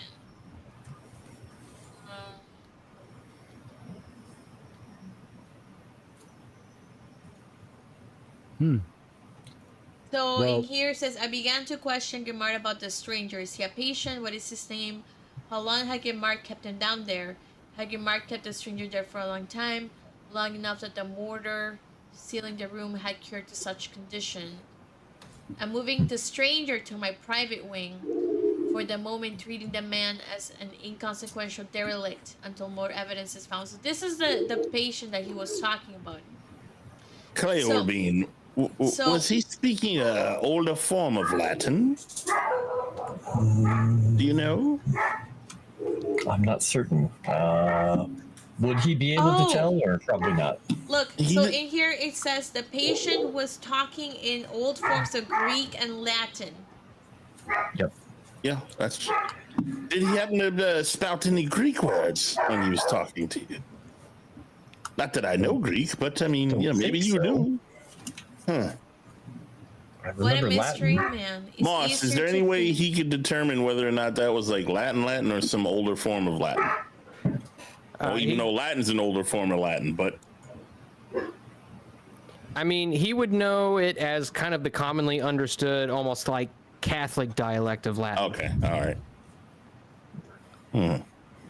So there's a hidden wing where he did hidden experiments with hidden nurses, and something went wrong and killed that doctor. Now, is the doctor the one who attacked Guillemot? Because he said a dead man attacked him. Yeah, no, this is the patient. The dead man is the patient. So because in here in the first entry it says Paul Mandarin found Guillemot with another man that was unknown to this institution. That is the man that they moved to the second floor that would speak in Latin. Yes, but that man was alive, apparently. He said he was attacked by a dead man. Unless he just... I mean, in here he says that he was in really bad shape. He says the stranger's appearance is horrifying. Given small amounts of broth, he merely basically vomits them. He takes no nourishment and lives in a catatonic state. He said that they're not even sure how he's even alive. So maybe this is the dead man that Guillemot was talking about. Or somehow the doctor came back to life and attacked him. One or the other. Either way, it's not encouraging news. Well, how does one come back from the dead? You were never fully dead to begin with. Well, if one is a vampire, he's already dead, isn't he? I would explain the mist. And it was explain the Latin. So it looks like we know where this patient is, which is in the basement, where he talked to you guys. What exactly did he show you when you asked him about where? Oh, it was awful. Well, Yeah, did you so recognize dungeon? the place? Could it be the wasn't the place catacombs? I don't know. It wasn't the place we were in. It looked like a torture chamber. Does it look like it could be the catacombs, maybe? Is there a role for familiarity, Moss? Give me an idea roll. Like all of us, or just the people I who would watched imagine the it? guys who saw it. Yeah, you can all, because I imagine you all would Okay. have discussed it. So go ahead Yeah. and give me an idea roll, all of you, if you will, if you'd like. Let's There. be idea filled. I got a 12. I got a 14. So extreme success, baby. Nice. If you Okay. And Jimmy got one too, I think. I got All a right. regular success. Wow. Jimmy Ooh, really wow, got yeah. one. All right. I will divert your attention back. Is To it this. the? Yeah. It was like honor. I actually was gonna point the Yeah. this out. So was I. But I didn't want to. Yeah, howling and screaming. Yep. Oh, many devices of torture lay in many chambers. So in his abode.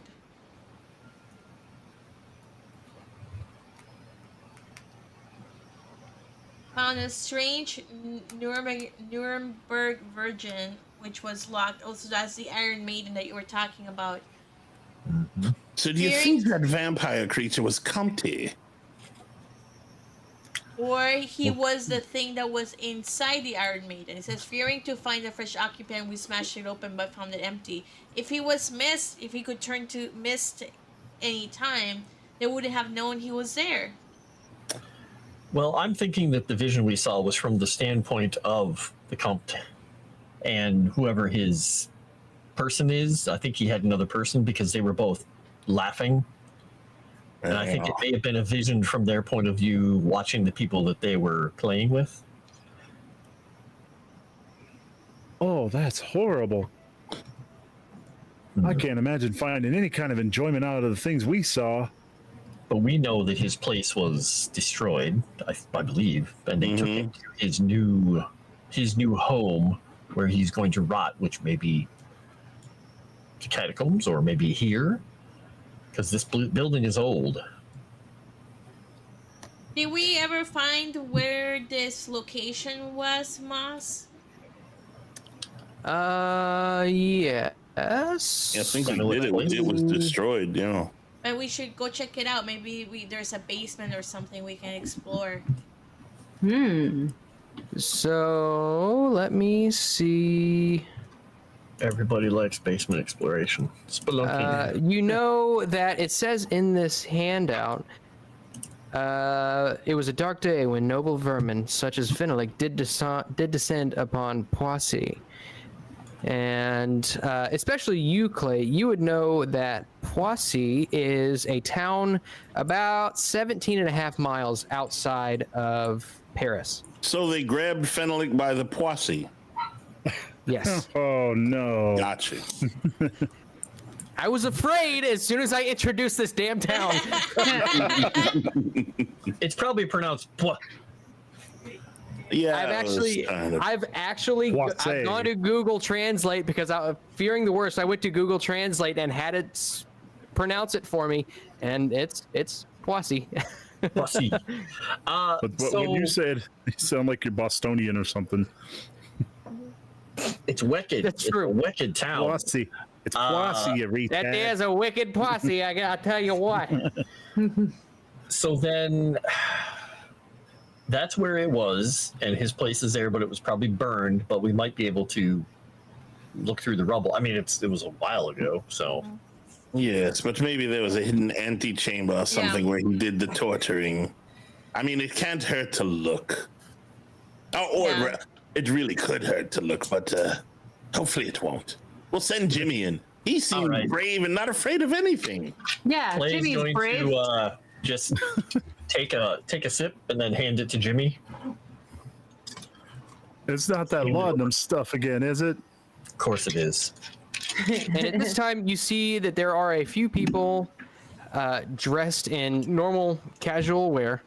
They're all exiting the building, not in a panic or anything like that, but you look at your watch and you guess it's about 5 o'clock, and visiting hours are coming to an end.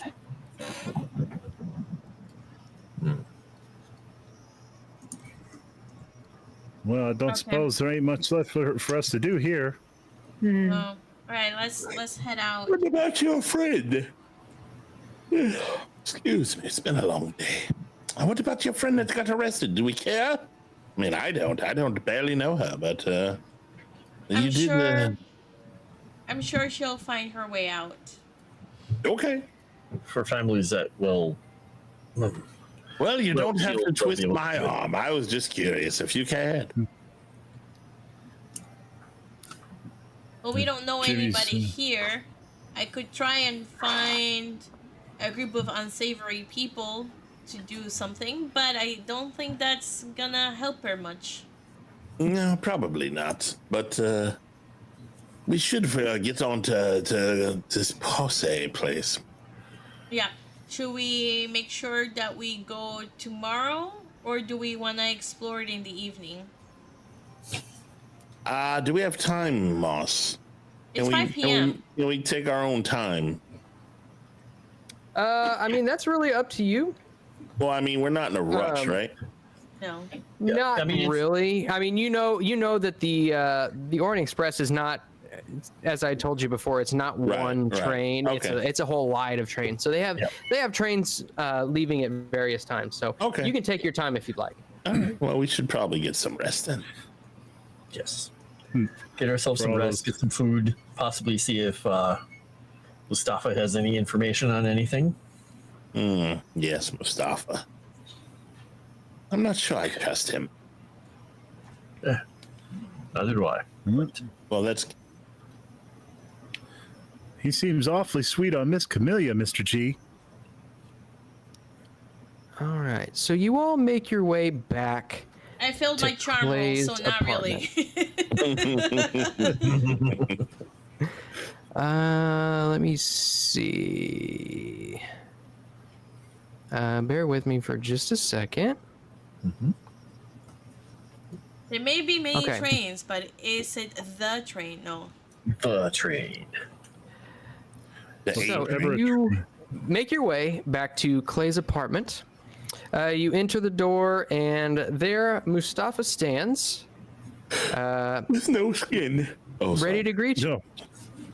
Says, Miss Camellia, I'm glad you are back. I was getting ready to start some rice. Oh, that is amazing. Do you want me to help cook? I'm Ooh, told rice. I can be quite amazing in the kitchen. Oh, I'm leaving. I used to have this really good place in Paris. Clay is just going to look at Mustafa and just say, and see if he responds. I do not know what you are saying. Well, I do, Or right? it's Turkish. I want to roll Latin. Damn it! I think he Yeah, go spoke ahead. Turkish. No, this is Latin. I'm just curious. I'm not quite familiar with that term. Yeah, I'm not sure what it is you are saying. Is this some sort of is this Latin? Yes. I do not take Latin. Alas, I am not Catholic. Well, I don't think any one of us here is. But Mr. Clay, you did have a parcel drop by for you, a telegram. And he gestures towards the table where you see what looks to be kind of like a manila envelope and a few telegrams. One of them is addressed to you. One of them is addressed to Mr. Gore, and another one is addressed to Camellia. Oh, well, pick them up and hand them out. I'm I'll sorry, look at India. mine. Sorry, Jimmy. There is nothing for you. Well, actually, hand somebody the newspaper if they want it, so they don't feel left out. See them funnies. Right. So the one, Clay, that is addressed to you, you actually see that it is from a Mr. Beddoes. Open it up and read it.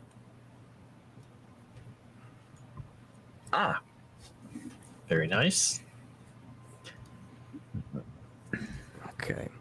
And Camellia, you open yours up, and you see that it is from an unnamed person in London.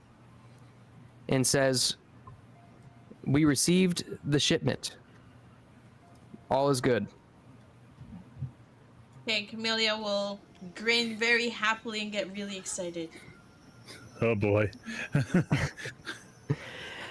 And Gore, you open yours up, and yours is actually the one that consists of a manila envelope. This is addressed from, what was his name? Remy Van Geim, the apprentice That guy- who you had hired. No, I hired him. I hired you him. hired him? It is my Well, money. You did, but I'm Gore like, did who most of the fuck is he research. talking about? Gore did most of the research with him. Okay, I did. great. That's the yeah.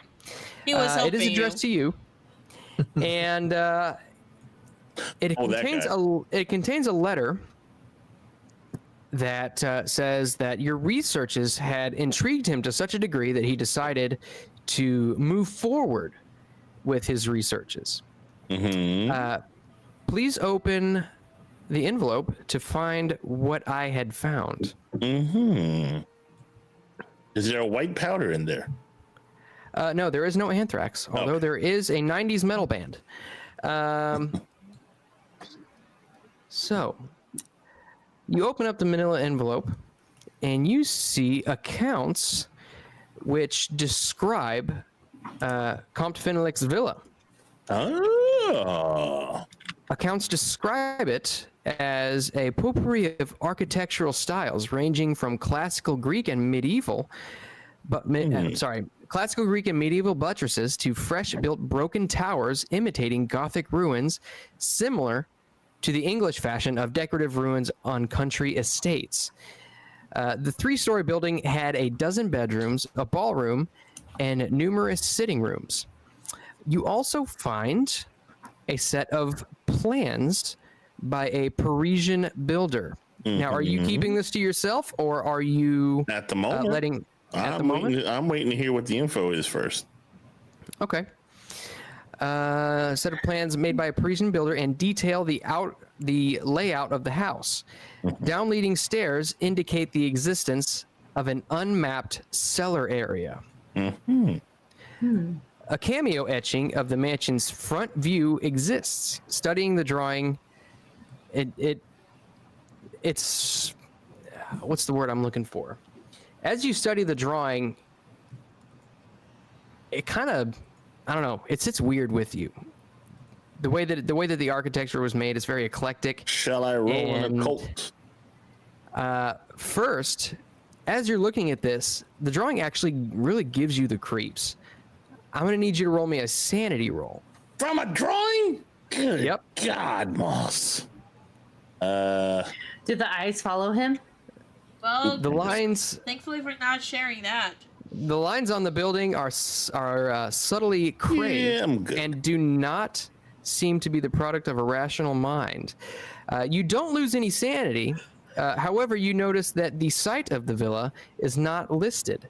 But Remy also writes that you might check in the town hall in Poissy. Okay. I show Clay the information. And he hands the telegram from Beddoes around to everyone. Beddoes. Interesting. So, well, yes, Poissy is where we need to go. And then you show the stuff to them, stuff I gave you? It depends on if you're okay with it. He's just like, Yeah, I just passed it to you for next reading. You can. yep, just pass it on around to everyone so everyone can read all the information, look at the drawing and all that stuff. And I'm assuming we're all going to go crazy here. So apparently, Everybody who wants to take a look at and don't metagame this, but everybody who takes a look at the blueprints needs to make me a sanity roll. No, man. Clay's like, Yeah, whatever. that is a strange looking building. Ba, ba, ba, ba, ba, ba. All right, sanity. It appears we were right. Apparently. Oh boy. Oh I boy. rolled, but I don't know when mine is gonna show up. Uh-oh. Wait, Jimmy's why is there a I don't know what that is. I got a I think somebody red- was typing, possibly. Man, and I used a eureka point for that and everything. Yeah, you done fucked up. Okay. So everyone who fails, Savvy, I don't know if you failed yet or not.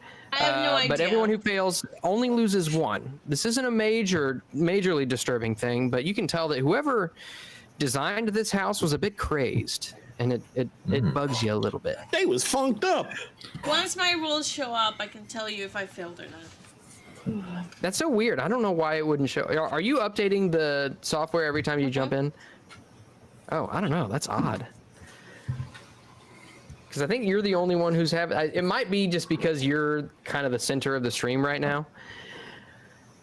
So, Could but be. with that, why can't I think of his name? What is this? Mustafa. He begins preparing rice in the same fashion which he prepared it the night before. Oh, great. So apparently we were right. There is a basement, but it seems like it's in a different building, possibly. You based on the blueprints, you would see that the designer had mapped out the stairs, but didn't map out the cellar area. Right, but didn't you say it might have been? But it's on the same thought it was. location. Okay, but then you said something about it might be somewhere else, and to check the town something in Jose. Well, no, we don't the know actual. where the house is. Oh, we the don't actual know. I thought we location knew is where it known was. to you. Okay. Yeah. Oh, okay. I got you. Yeah. No, he enough. also said, there you go, I failed. Ooh, He failed. also said, Remy also writes that you might want to check in with the town hall in Poissy to maybe get Right. more information. Right. You lost Then we sanity, by the way.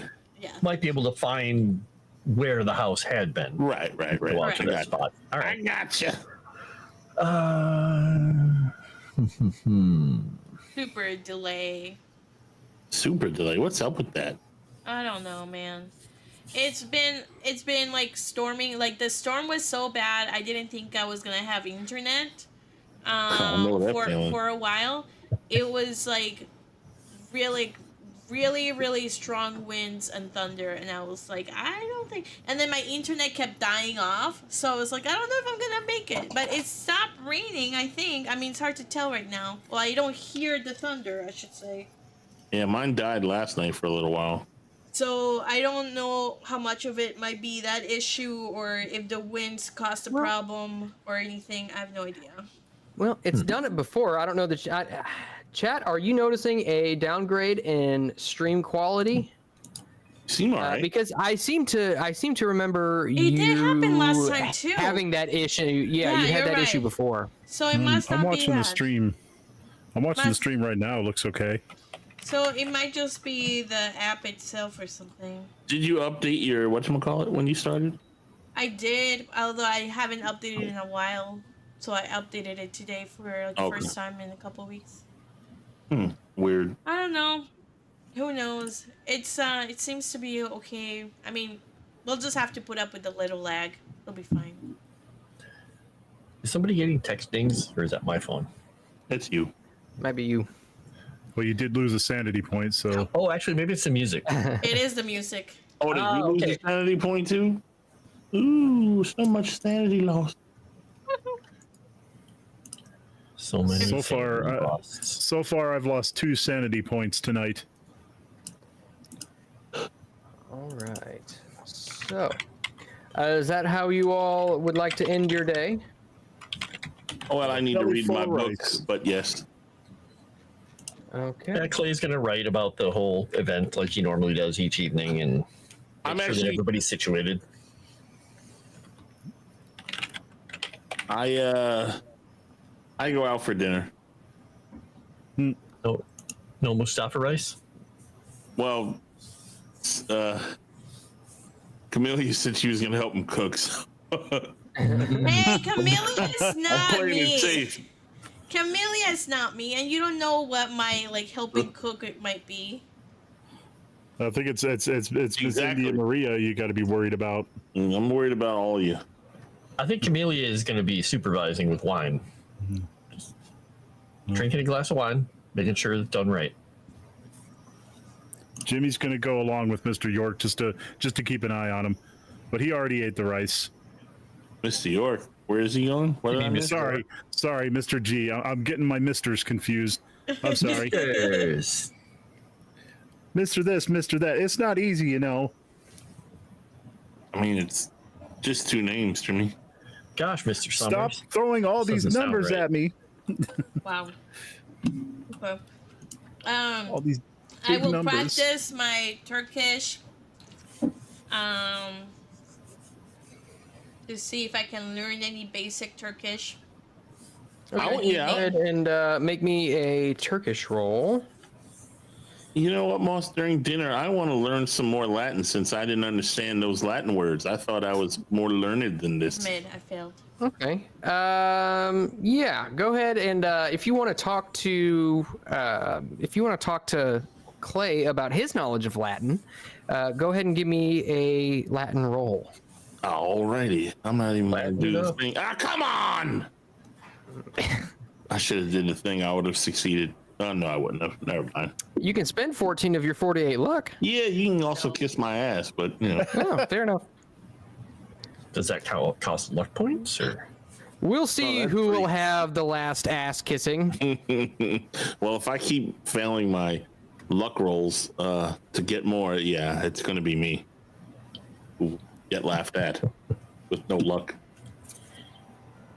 All right. Fun times. So with that, you all have a nice evening meal and rest up for the night.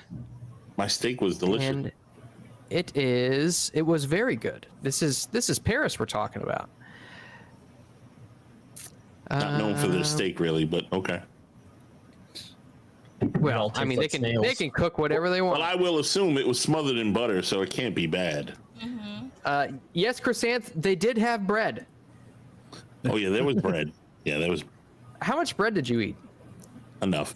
Not enough to explode like I did in Vain. In vain. Oh my gosh. All right, fair enough.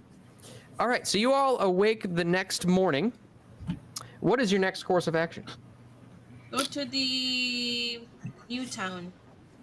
Yep. Can I just say, Moss, looking at Celia's eyes in the thing up there make them look really creepy. You know what? It's actually a good picture. It's a great picture, but when it's tiny like that, the eyes look spooky as hell. Yeah, you're kind of right. It does. Yeah. You know what? Maybe I'll send you a picture of it, and I'll put it in the live stream fan art. But you all hop in the car and make your way, whether it be by taxi or by Clay. Do you have a vehicle here? I forget. Yeah, he's Yes. basically got whatever the version in Europe. It's kind of the similar kind of truck. They have a different version of a truck that's here. It's just a generic truck. It looks like basically could have been like an old milk delivery truck. It's just got a covered back and everything A paddy wagon. without the patties. Yes, a paddy wagon. So Okay. in France, it's the froggy wagon. Frogmobile. Wait, where are we going? I missed where we were going. You are Yeah. going to Poissy. Oh, right, Poissy. Yeah. I'm old. What's no breakfast So- and second breakfast first? What sort of operation are we running here? Nothing in like it. A secret operation. So you all make your way to Poissy. The road winds through small suburban towns and hamlets before entering the Forêt de Saint-Germain, a dense, brooding expanse of woods where animal tracks can be seen in the snow on either side of the road. At last, the forest opens. There are some fields, silent and desolate under the snow, and then the first small houses, and then on the right side of the road, you will see the Seine, which is the river. Did I say that right? Seine? I think it is a weird I pronunciation, need to but see how you write it to tell you did it right. SEINE, I think. Yeah. You see the Seine S-E. just a few dozens of yards away from the road.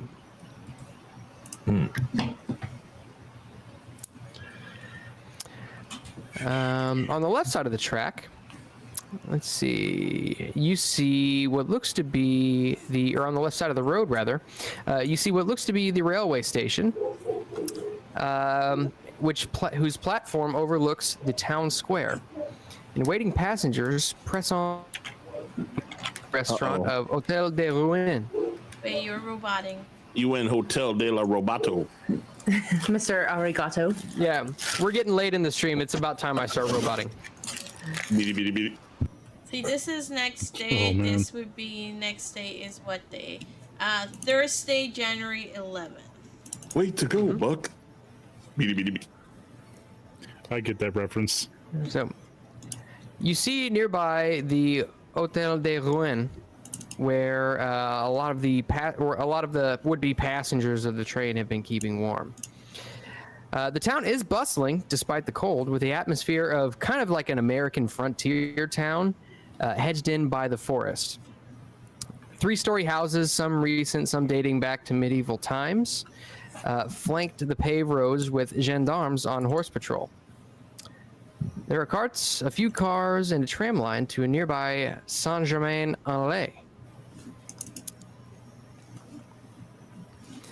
So, and close to the center of the square of the city, you do see the city hall.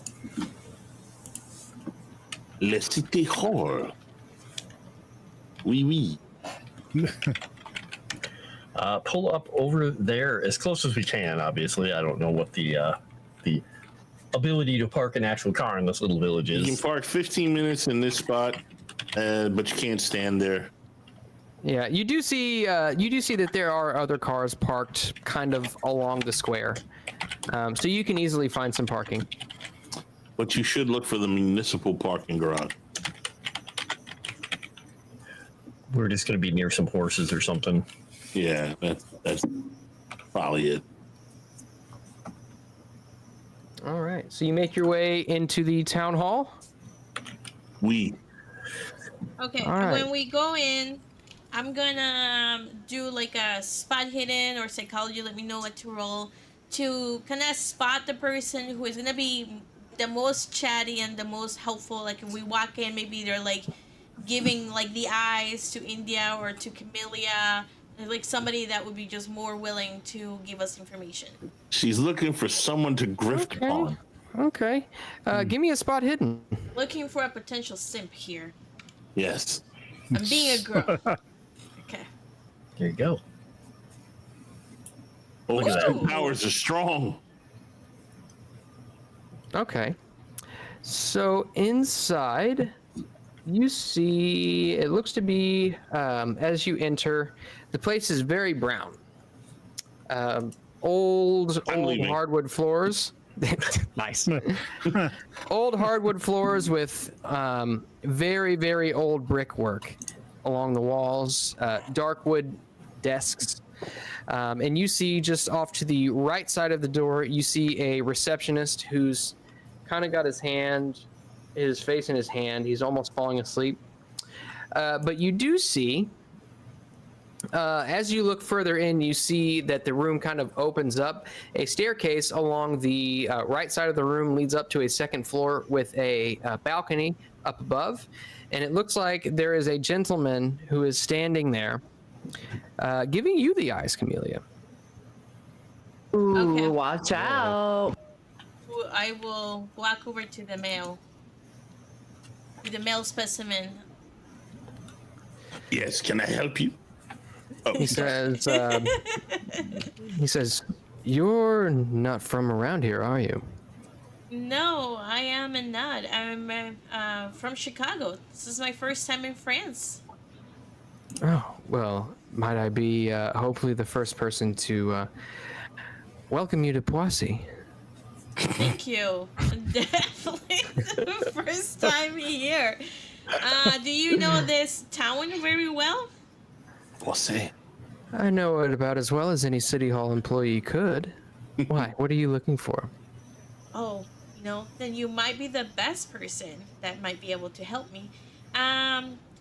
We are here, well, I should say I am here because I'm really interested in the history, particularly of Count Fenelek. I understand he had an abode here, which the entire story is so tragic and so interesting. I don't know if you have heard of him. Nobody knows more about the Poissy than I do. Wow. Let's see. No, I can't say that I. Fenelek, you said that doesn't even sound like a French name. Well, What is he it that was- you? What is it that has to do with this place? With this Fenelek that you're looking for? Yeah, so he used to have a mansion here that looked extremely weird. I'll describe what it kind of used to look like and how it had like Roman architecture in a way, but it was very Gothic like, and how he had he had like some type of relationship with the queen, and the king found out and then marched all of the troops to this guy's mansion to set it on fire and destroy it. Bum bum bum. Wow, that seems like quite the tale. And you said this house was here in Posse. Yes, of course. Interesting. Do I have like a copy of the newspaper that I could show him?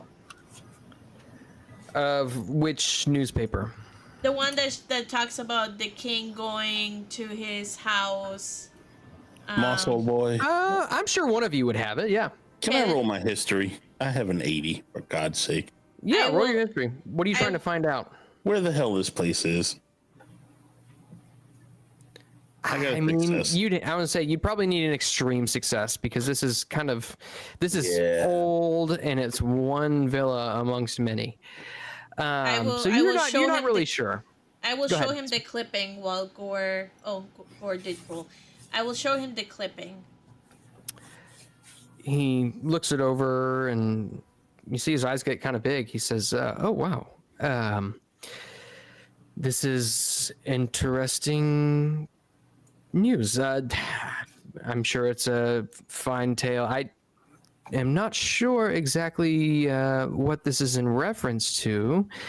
However, you, if you'd like, you all can try to pour over the records here in the city hall. I've myself not poured through all of them, but please do help yourself and let me know what you find out." Library course. use I Sit will. down, start looking. with a eureka you. point. All right, I will start Hooray. looking as well. Okay. Oh, Jesus.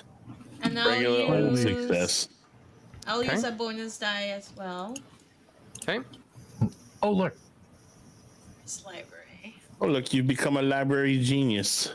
I did. I rolled like that. I You got found- a minus. Oh, we both got minus. Oh my god, it now fixed itself. It fixed itself. It You showed my both, roll. you both Nice. grabbed the same book at the same time. Nice.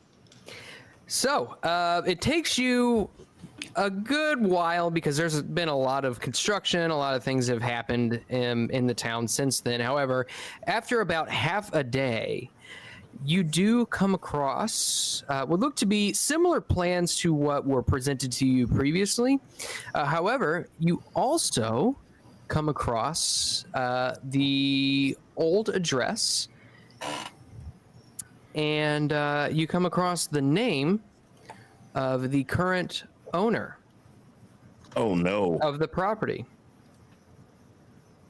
I have faith in our ability to persuade them. Oh, Madame Christian Lorraine Persuade them by all means. from Posse. Madame Christian. Madame Christian, is that what I Madame need Christian. to grab your villa in Posse.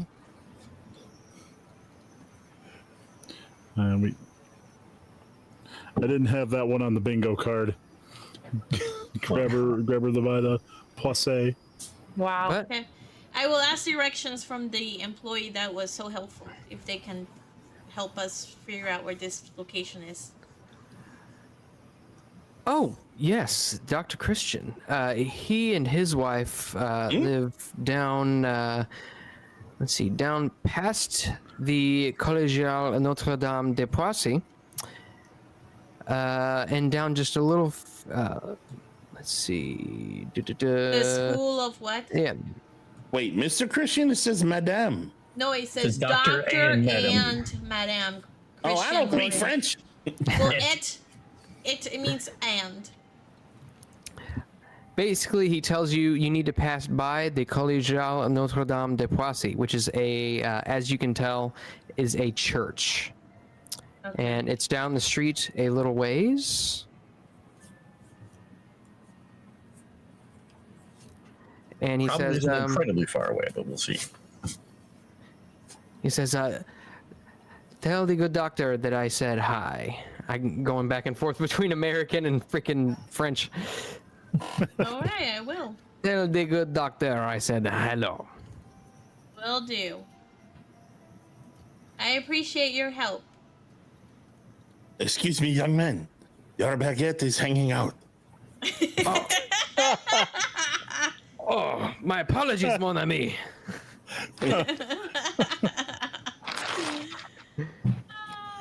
All right.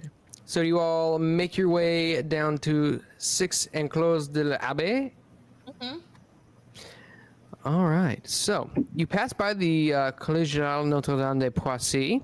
I have a little bit of information about that if you want to know more about it. Yeah. Otherwise, you can keep going. Go ahead and give me a history check. And is the building looks like it's the church is in good shape? Sort of. Okay. You can see that it definitely is old. It's very old. Okay. You see the font like a fountain with a statue of somebody on top, and that's very worn and looks like it's like scraped up. And it's encircled by spikes of forged and twisted metal, which makes it rather forbidding. The Foreboding? statue or the whole place? Just the statue. Oh, okay. Clay So- kind of glances at it and looks and just like he doesn't care. It's France. He's not a happy person. Forbidding or foreboding? Both at the same time. Oh, good. I failed. So you don't really know much about the church, but it is beautiful, kind of in its own semi-ancient way. You guess that this is hundreds and hundreds of years old. But passing through a stone archway into what was once an enclosure of the Abbey of the Dominicans, a priory, you are now walking up cobbled streets, insulated from the hustle and bustle of the modern town. You're surrounded by old houses and mansions on the outskirts of a large park with age-old trees. You almost feel, looking at your surroundings and the houses that surround you, that you have stepped back in time. It doesn't look like there's been a new construction here for a good while. And eventually, you come to Chez Lorraine, which I will pull up for you now. Sanity check. Oh.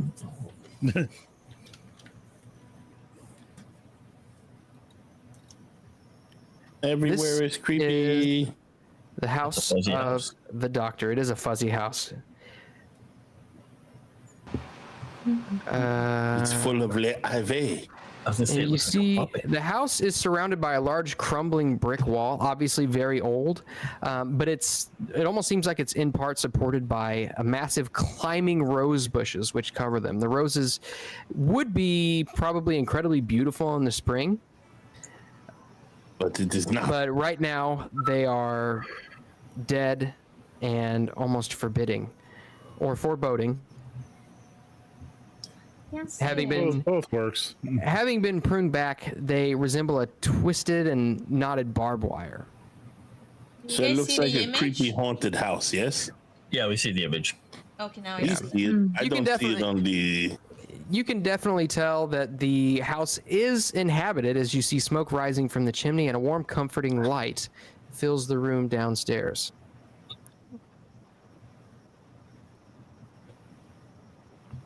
Okay. All right, I will walk over and knock on the door. So is this the house or is it next to the house where the house was? You remember that the house in question was burned and Right. demolished. Oh, it was. This is of a little bit newer construction, still very old, but a little bit newer.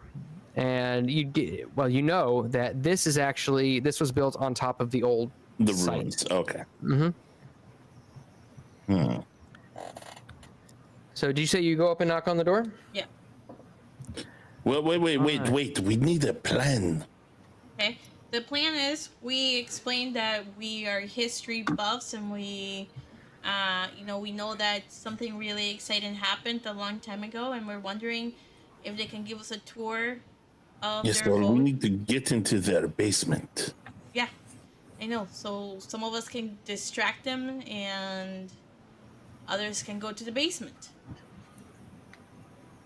I offer to do the distracting if you guys can Well, be stealthy enough. must we distract? Can we not maybe? I don't know, old boy. Do you think you could maybe grease their palms and let us have a look for the sake of science or history or something? Yeah, do we want to try that? I mean, I know the ladies love to do skullduggery and break-ins and all these crazy things, but possibly we can just talk to these people and have them give us access. Well, that's exactly what I was saying. We talk to them and persuade them to show us around. Well, yes, but sneakily, I want to be more forward. I'm fine with that. And I suppose we can introduce ourselves regardless and then see where it goes from there. If they're French about it, we may have to go through other means. Well, that's what I'm saying. If we do that, and if they don't want to go with it, we need a plan on who's going to do what. Cletus cracks his knuckles. Oh, well, I guess that is an option. No, that's always the third option. Jimmy tries to crack his Well, we knuckles could too and let hurts one of the ladies sweet talk him, like Camellia. She's very good at that, and the other one can do the break-ins if necessary. India is really good at stealthing. I am very good at stealthing. How else did I get into this country? All right, so does anybody go up and knock on the door, or are you all gonna? I will go up and knock on the door. Okay, so you knock, and no, Hola. that wasn't. No, my dogs are going crazy now. Could you guys hear me knocking on my desk? Yes. Yes. Oh, okay. As long as I didn't do it for nothing. You knock on the door, and after about 10 seconds, you see an older man, and you don't see the lady, but you see this gentleman here answer the door. He answers, and he kind of has the door half open. He says, he looks around at all of you, seeing multiple people. He says, yes, what can I do for you? Oh, good evening. Are you Dr. Lorien? Yes, Christian Lorien. Oh, good afternoon, Christian. My name is Camellia. Pleased to meet you. Do you have a second where we can chat?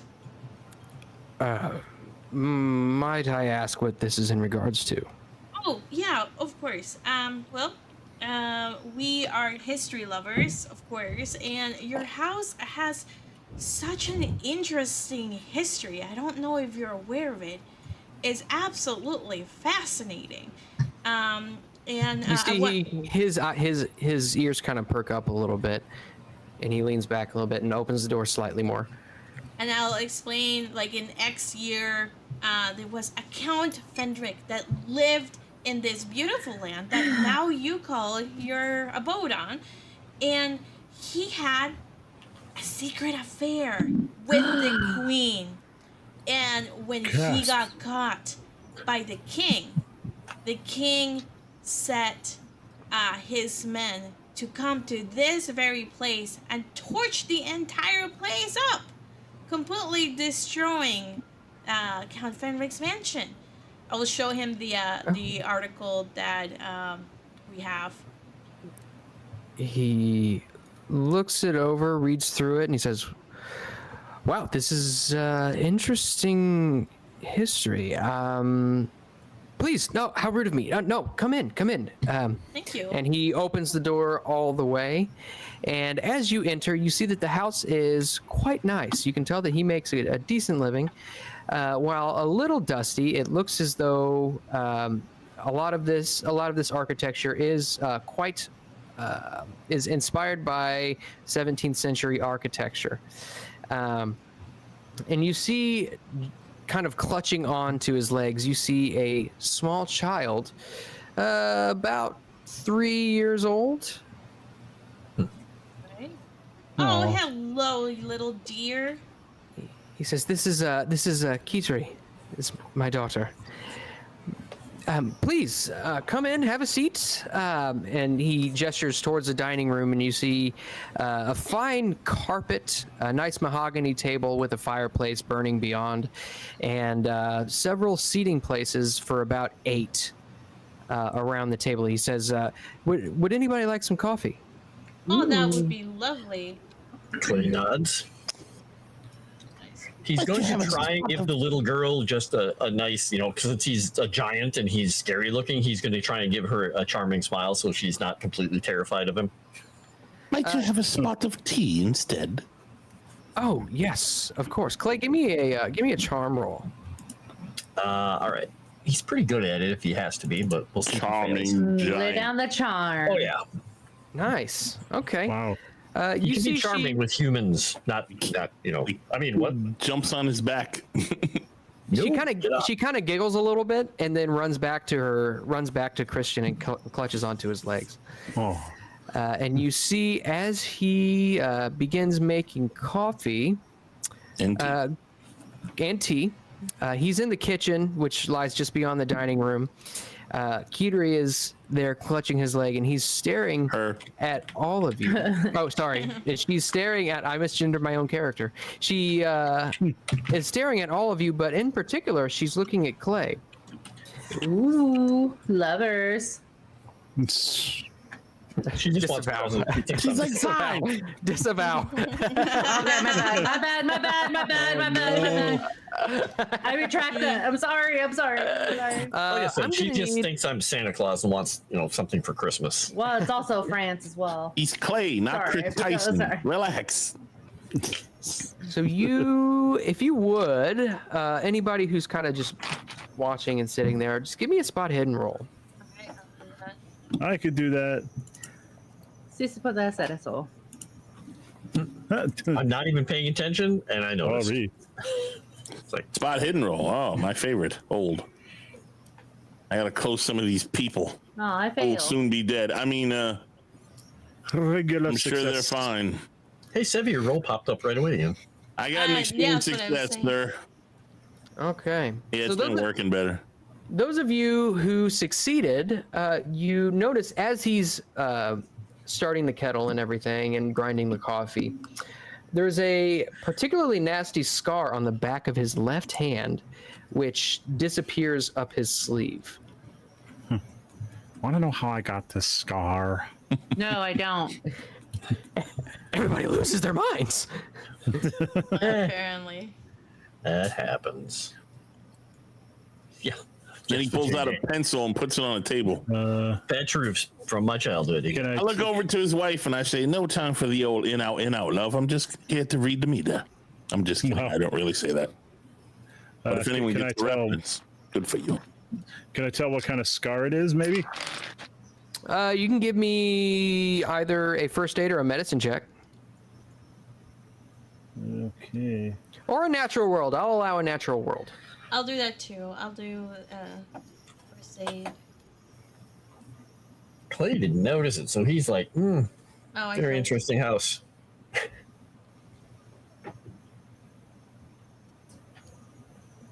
It's gonna be like first history aid or something. Hard success. Okay. Wowie. All right. Is anybody else rolling?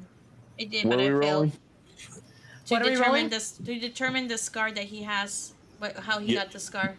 Yes, but what are we rolling? First aid. First aid, medicine, or natural world. Gotcha. Damn, I'm good, Moss. Oh, wow. Damn, son. All right. So,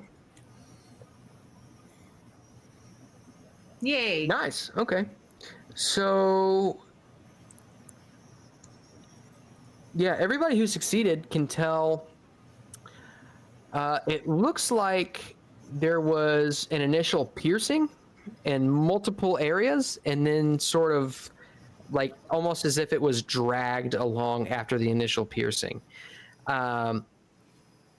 Let's see. I would say, Sort of yeah, like- Gore and Jimmy and Gore, you would guess that this is probably or could be a result of maybe a rosebush pruning incident or something along those lines.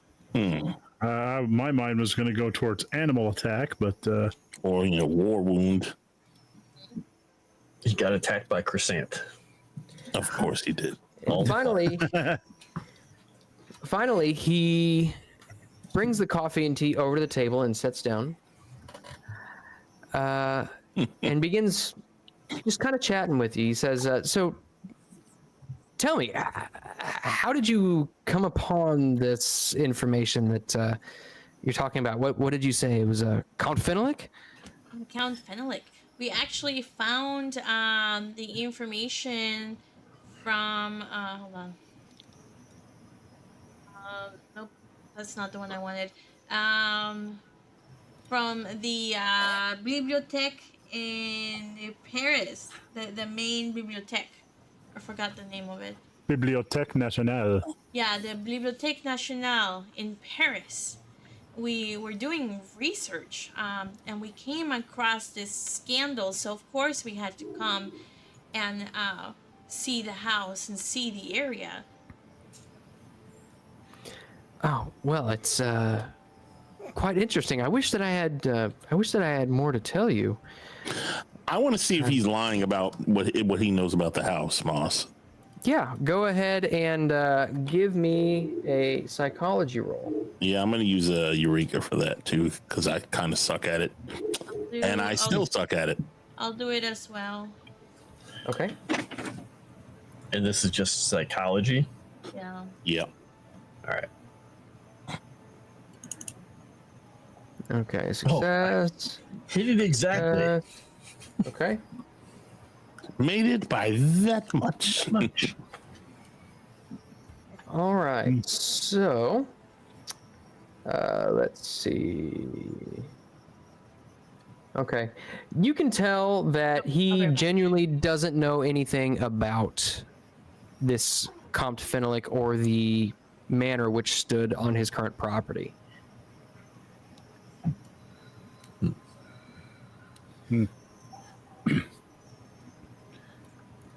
Oh man, I don't know. Oh, go ahead. Sorry. Clay is just going to say, so you don't know that the place that your home was built on top of it? There's no. Does this place have a basement? No, this house wasn't actually constructed with a basement. Yeah, we bought it about 10 years ago when I moved here to Poissy to start my general practice. My good man, would you mind if I had a look around the grounds? I'm very, very curious about this house. I'm an archaeologist, and I like to see how things were made and the structures and whatnot. It's a very captivating house. Yeah, absolutely. I promise not to disturb anything. Yeah, if you'd like, just please, if you would, stay out of the upper floor. Oh, no. Veronique is resting. Who? Veronique, my wife. Oh, I thought the wife was with us. Oh, yeah, of course. Is she okay? Yes, the cold has had a terrible effect on her arthritis. She's under a mild sedative. Is he lying, Moss? Psychology. Oh, I actually passed for once. He is not lying. Okay. I go outside and start looking around for hidden entrances, things that might have been once covered up or whatever. And then on the bottom floor as well. I'll do the same and help Eldritch look around. Yeah. Okay. And I want to ask him about that star. I'll roll Eureka. Same, and I will use. Oh, okay, that's not bad. I got a hard success, sir. Okay. Spot hidden. Yep. Wait, hold on. I'm supposed to use. I set a bonus die and I forgot to click it. I don't think it would have. Just go ahead and roll again. But it might have. There you go. Oh, there you go. Nice. Okay. So you all make your way around the bottom floor of the interior of the house and then kind of around the grounds. You see that the road leads out to the gate and out to the cobblestone path beyond, and there is a pond just off to the right side of the house. It doesn't look like there is any sort of entrance in plain view, or in hidden view for that matter, that you might be able to see with the naked eye. Well, how else would we see it, sir? It's a good question. What about the cat, Clay? Maybe the cat can dig up something. Clay, are you inside still? He is inside still, yes. Oh, Okay, And you Caldino actually did not come inside. He would have just stayed probably sleeping in the car or the truck. You actually notice that Kitoi is inching closer to you, and at a certain point, actually, she kind of holds her hands up like this and says in French, she says, up, up, as if she wants to sit in your lap. And look at the father and see if he's just like, And if he says no, then he's like, no. He's taking a sip of coffee, says, gives you a little nod. And pick her up, let her sit.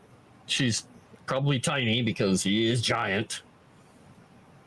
Yes, she weighs all of 25 pounds. She's very small, very small. So he says,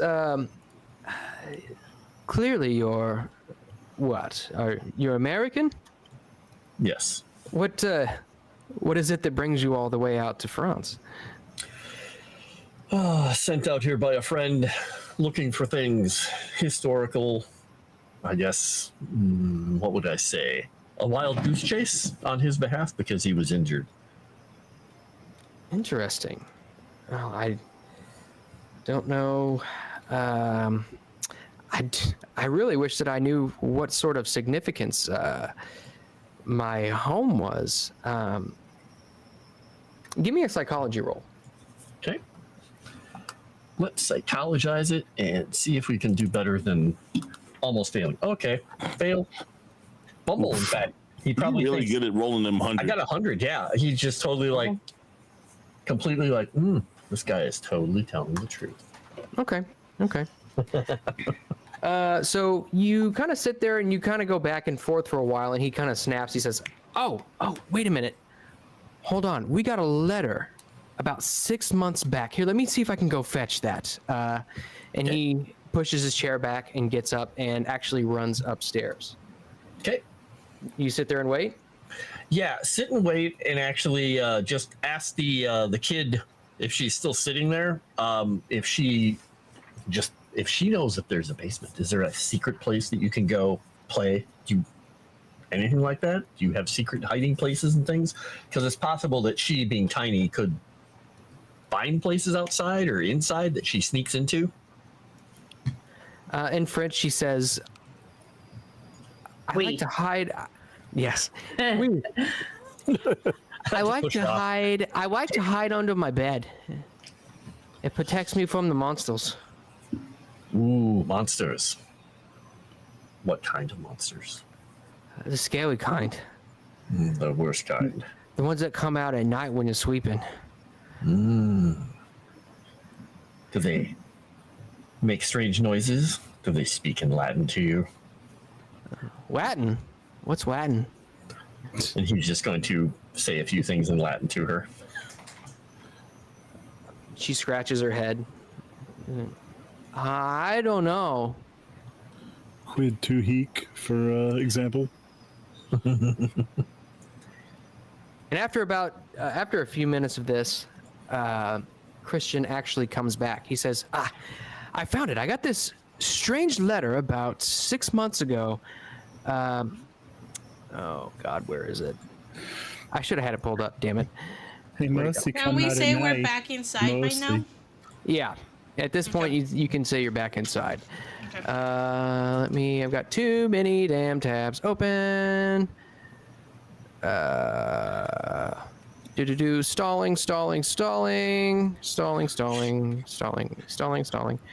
I'm going to give her my pharaoh hat.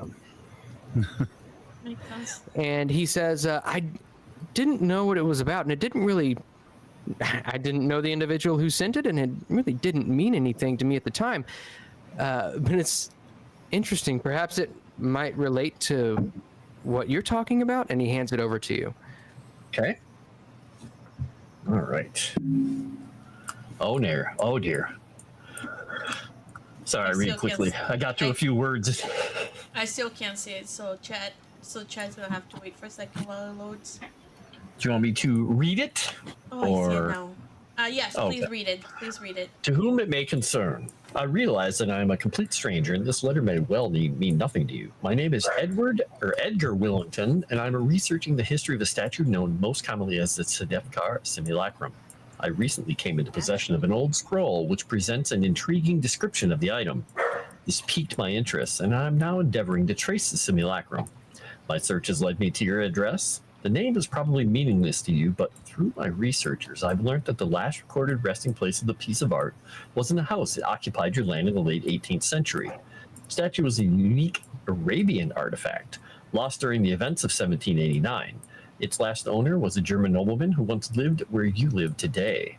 Please, I ask that if you have heard any local stories regarding this item, or maybe found any traces of the old house and its possessions on your land, which might give a clue as to the eventual fate of the object, would you be so kind as to write me with a summary of the information?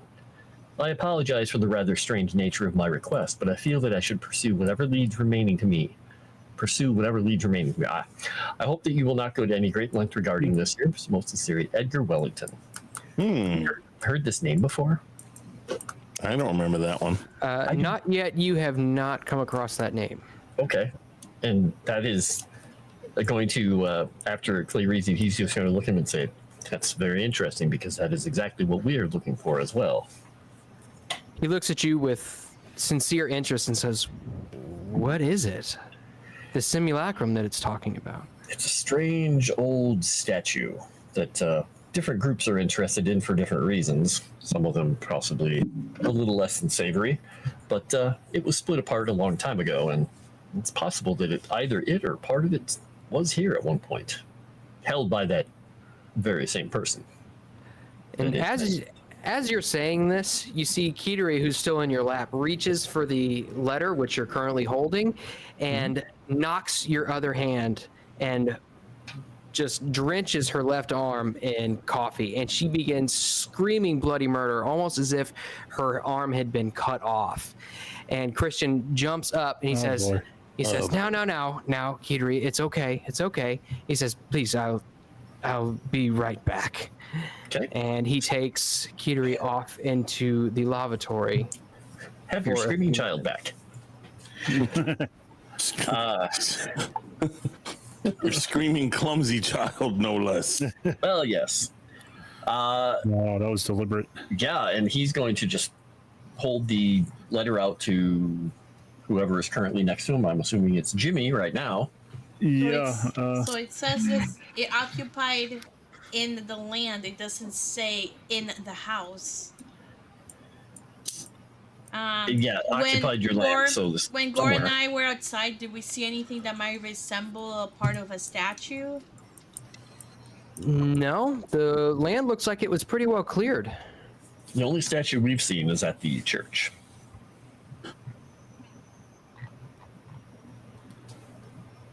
Maybe we look at the church. Hey, old boy, do you think the cat could have a look around and maybe sniff out the location? I can go see what he's up to. Did he He's say just whether gonna- or not this place had a basement, Moss? It does not. He says It does does not. Not. It does not. So Clay is going to get up and set his mostly empty coffee cup down and just not worry about his suit at all. He's like, whatever, I got coffee on me. And he's going to head out to the truck and see if Calvino's still asleep or if he wandered off somewhere already. Things he said that we could walk around on this house. Can I look around on the first floor to see if I can find any hidden entrances to a cellar? So you already did. That Oh, was I what thought was we included just in did- your original spot Okay. hidden roll. Yeah, and Well, I you didn't thought that find was just anything. outside. The house seems, while it's a very nice house, it seems relatively, cut and dry. So after about 2 minutes, you see Christian actually come back with Kiteri, and you can see her arm is just bright red. It's beet red, almost the color of a rose. And you recall, by the time she had spilt this coffee on her, I mean, it was warm, but it was not scalding hot. Huh. And you smell this distinct smell of aloe. And she comes in, and Christian is holding her, and she looks at you, Clay, and you can see that she's got tears just streaming down her face still. Just whimpering slightly. She seems to have quit crying, but in 3-year-old fashion, she is still quite upset about the ordeal. So wait, do any of us pick up on the on this strange goings on? Oh yeah, you all. I mean, this was plain to see, and her arm is. I mean, it's not covered by anything. You can see it almost looks as if she has a very, very bad sunburn. That's. Is she all right? I'm gonna roll first aid. He's just going to say out loud. Did she drop boiling water on her? It was just Clay's coffee. It was not that hot. Does this happen a lot? I've applied some aloe vera and some numbing agent. It'll be fine. She'll be fine. So brown boiling water then. Yeah. Does this happen? Does this happen a lot? I mean, your wife taking ill, your daughter being burned by like not really scorching coffee? No, well, I mean, the coffee might be a bit of a, I don't know, happenstance. I wouldn't think anything of it. And Jimmy, with your first aid roll, you can tell that what Christian has done is sufficient to probably treat any sort of burns. Okay, well, while I'm doing that, while I'm examining, I'm going to use that as a pretext to try to open up a conversation about his scars. Gosh, Mister, I'm trying to brush up on my medicine skills.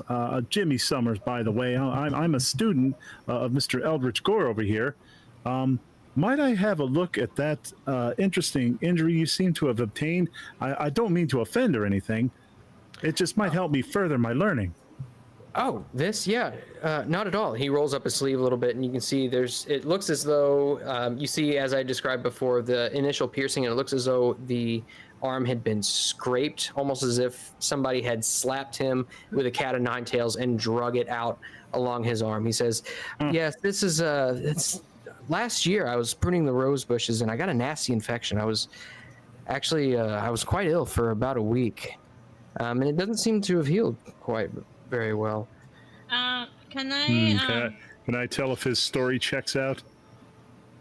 Yeah. I mean, go ahead and I'll say that it might seem a little bit unusual that thorns from a rose bush might cause a serious infection that would make somebody bedridden for a week. Moss, I want to go outside and look at the rose bushes and use my Cthulhu mythos to see if I could see anything magical or weird with them that I may pick up on or whatever. Yeah, go ahead. Can I do hold on, I will use a thing. Can I do a roll to see like if based on what we have read of the simulacrum, if a simulacrum part would cause such amounts of like injuries to be so drastic and severe? What kind of roll were you asking? Like a Cthulhu occult? Cthulhu mythos. Wait, I don't have Cthulhu mythos. It would just have to be occult. Well, I got a success. You could give me an occult roll, but I'm gonna need an extreme success. Yeah, I'm gonna do... And then Eldritch, with your Cthulhu mythos, you can tell, I mean, just basic observation, these are just rose bushes. Okay. Shit. Nope. I will ask Gore when he comes inside if he has read on this, but I failed. They just seem to be rose bushes. I don't know. All right. So just really quick, do you guys mind if we go just a few minutes over schedule, because there is a certain point that I want to get to, and we are very close. Sure. Okay. Yeah. Sure. But for him to get such an infection from a rose, maybe the simulacrum is here somewhere, and it's corrupting something, like causing his wife sickness or his That's daughter my to be thought, clumsy. too. Something of that Whispering this nature. to? Who's he whispering this to? I mean, that's what I'm thinking. Whether or not he's Who are whispering, you, I don't know. whispering this to? Camellia, I guess. Yeah, because I did ask him about Jimmy it. agrees. Oh yeah. Maybe we can look around for something that might be the simulacrum.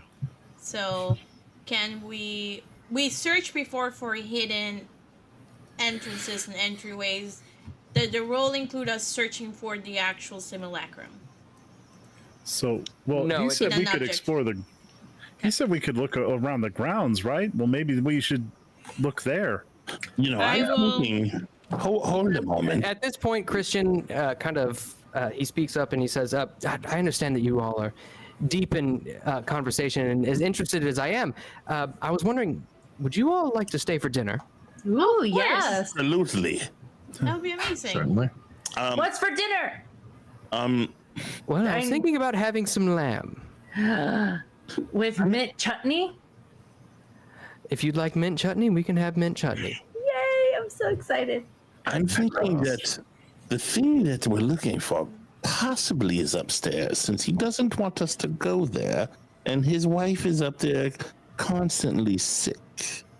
Yeah, I will try to persuade him if we can go upstairs and search for an item.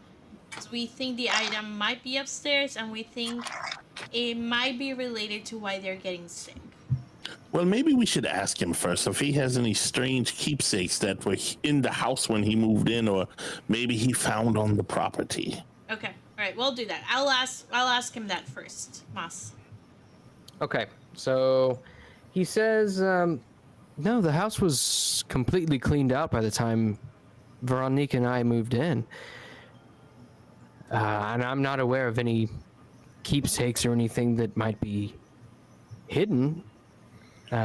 Trust me that when I say that nothing in this house is something that we did not bring in, but I would ask that you please let Veronique rest. She is in quite a bit of pain. Of course, of course. Would you mind? Does she seem to have any type of jewelry that maybe she didn't have before you moved into this place? Nothing that I haven't bought her. Now, I tell you what. Why don't you all continue conversing? I'm going to start on dinner. Yay. Do you need help with anything? If you'd like to help, be my guest. Okay. I will go upstairs. Oh wow! Are you just gonna? You're just gonna waltz up there? or are No, you gonna... I will ask him if I can go upstairs, and I'll say I'll be really, really quiet. Promise I won't touch anything. He says, I won't disturb your wife at all. I will. As soon as dinner's finished, I will run up and I'll grab Veronique so she can eat. Whenever she's up, you're more than welcome to look around upstairs. Okay, that sounds like a fair compromise.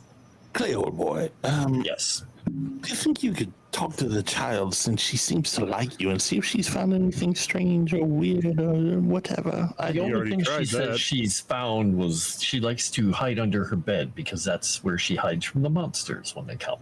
Oh boy, I must have missed that. I'm thinking I'm going to go out and see if Calvino hopped out of the truck to go explore, or if he's still in there, and just take him out and let him wander around with me as we go through the grounds. That seems like a brilliant idea, old boy. And I'd like to get a look at those rose bushes that he's talking about. If you don't mind, I'd like to come with you, because it's a bit stuffy in here. Plus, I know her plans, and I don't want to be around for it. Clay, go ahead and give me a luck roll. Okay. I'm going to use a Eureka point because I have two left. So where's my luck? It's not great right now, but let's try it. You got this. Hey, look at that. Blackout magic. Extreme success. Okay. Calvino actually has gotten out of the truck. Okay. You look in the truck and he is no longer there, and you kind of look over your shoulder and you see just off to just off behind the house, you see him kind of like pawing at the ground. Okay. I'm not going to make up noise because I want him to stay there. I want him to come to me. You hear him, and he's almost like furiously pawing at the snow on the ground, saying, "Meow, meow." Oh boy. Crunch on over there. I think we may have found it, or he may have found it. Calvino stops and sits down on the ground, looks up at you, and says, "Meow, Look down at him. Here? meow." And he begins pawing at the ground again. I'm going to dig as well with my claw, Okay. known as Matilda. You dig away at the snow, and eventually you reach icy earth. At this point, it seems like it may be difficult to get through the rest of the dirt. Mm-hmm. And maybe a long job with a knife. Okay. Do we see anything there while we're doing it, or just basically that we got to the dirt? At this point, you see that you basically just got to the dirt. Does he have a garage, Moss? Yes, Clay has he's having horrible flashbacks right now because it's like he's digging a foxhole in the earth in the French countryside. Been there In the once, winter. twice, huh? Yeah. I look for a shovel. So you see that there is a tool shed off to the back of the house, probably filled with gardening implements and things like that to take care of the immense amount of rose bushes. However, you do see that it does have a padlock on it. Son of a bitch. Well, you know what that means. It means we got to ask Miss Maria for help. Means the No, adventure we- ends. Well, we could just ask him if we may have found something, and it would be in his best interest if we got it off of his property so it doesn't cause any problems here for him. Right. Sorry, Mr. G. I'm used to a lot of sneaking around lately. Yes, I know, but this man seems to be pretty harmless and helpful. Maybe he will help us, even though, I'm worried we're developing a bad habit. A bad habit of what? Sneaking around, going behind people's backs, Well, stealing. Well, I don't steal. That's why we're going to ask the man, Jimmy. I know you like to hang around with the help, but they're dangerous, you know. They're criminals. Oh, I don't think I like hanging around her much anymore. I don't blame you, good man. Finally, you've caught on. Anyway, I go ask the guy if we can use his shovel to... I think we found what we were looking for, and it'd be best to get it off of his property. Okay. As you make your way back into the dining room, you actually see Veronique sitting at the table. And as you kind of look her over, you see that her left hand is bent in a wicked, crooked shape, almost like she has cerebral palsy. Oh, God. And she holds it and caresses it and stands up and winces a little bit and curtsies a little bit towards you. Says, "Gentlemen, I apologize for my resting tonight. It's a pleasure to meet you. I'm Veronique Lauren." Introduce myself. Oh, no need to apologize, ma'am. It's understandable. If you're not feeling well, need all the rest you can get. I appreciate your understanding. Then it is, Christian. Yes, Veronique. It's almost done. Ma'am, how long have you had this on this condition? Oh, shortly after we moved in, probably, I don't know, 7-8 years ago. But it was right after you moved in here. Yes, it could be the change in climate. Or something. I'm not sure. I am getting up in age.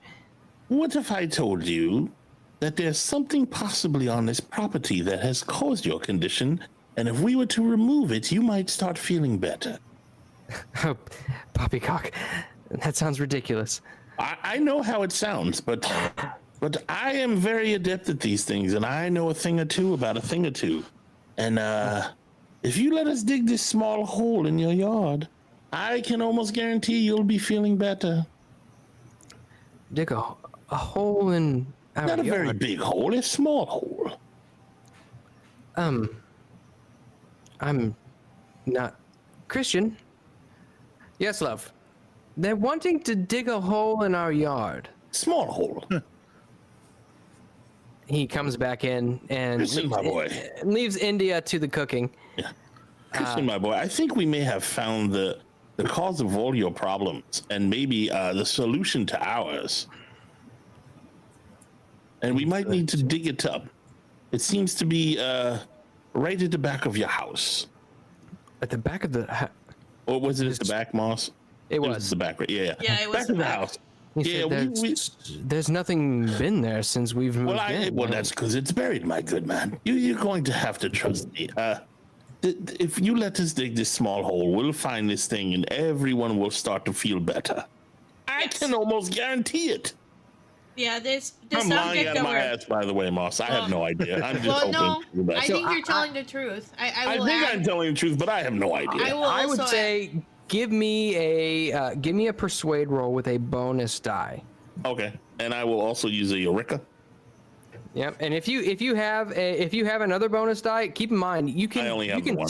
Okay, you can stack bonus. Oh, does die anyone have one to stack with me? Yeah, I can roll, and I will also add to say, like, this object that we are looking for, that this other person is looking for, can be very dangerous. It might be what's causing such immune deficiencies in your family. Okay. And I will roll. I would say, well, since Gore is making a majority of the points here, and he's doing the majority of the persuasion, I would say go ahead and take 2 bonus die, Gore. Okay, hold on. Let me put my dice down then. All right. So plus 2B down there at the bottom. Was it persuades? Yeah. All right. Let's go. Shiza. Would you like to spend 20 of your luck or push the roll? I'll push the roll. Fuck. Push it. I don't get a bonus if I push it, right? They lose the bonus die? Oh, you'll I'll allow it. Okay, I'm going to use a Eureka too then, because this is going to be a rough one. I suck at this. Persuasion. Come on, let's go, baby. Yes! That's better. Nice. He says, yeah, of course. I mean, if you really think that'd help, and to be quite honest with you, I am quite intrigued with all the information that you brought here today. Yes, this thing could be very dangerous. Very dangerous. Well, I'll tell you what. You all can, if you all would like, you're more than welcome to stay the night with us. We've got plenty of room, and you can begin your dig in the morning. That sounds great, but absolutely. I talked to Clay real quick after we say I go talk to. I was like, I'm afraid if anyone followed us here, they may see what we've already done and maybe do it themselves tonight.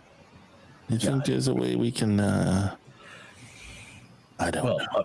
Yes, I parked the truck over it. That works. Perfect. Yeah. Okay. Yes. That sounds great, good man. Let's have dinner, shall we? And hopefully we'll fix everyone's problems and dismay, All right. So, except for hers. Got any catsup? he scoffs. Batman slap.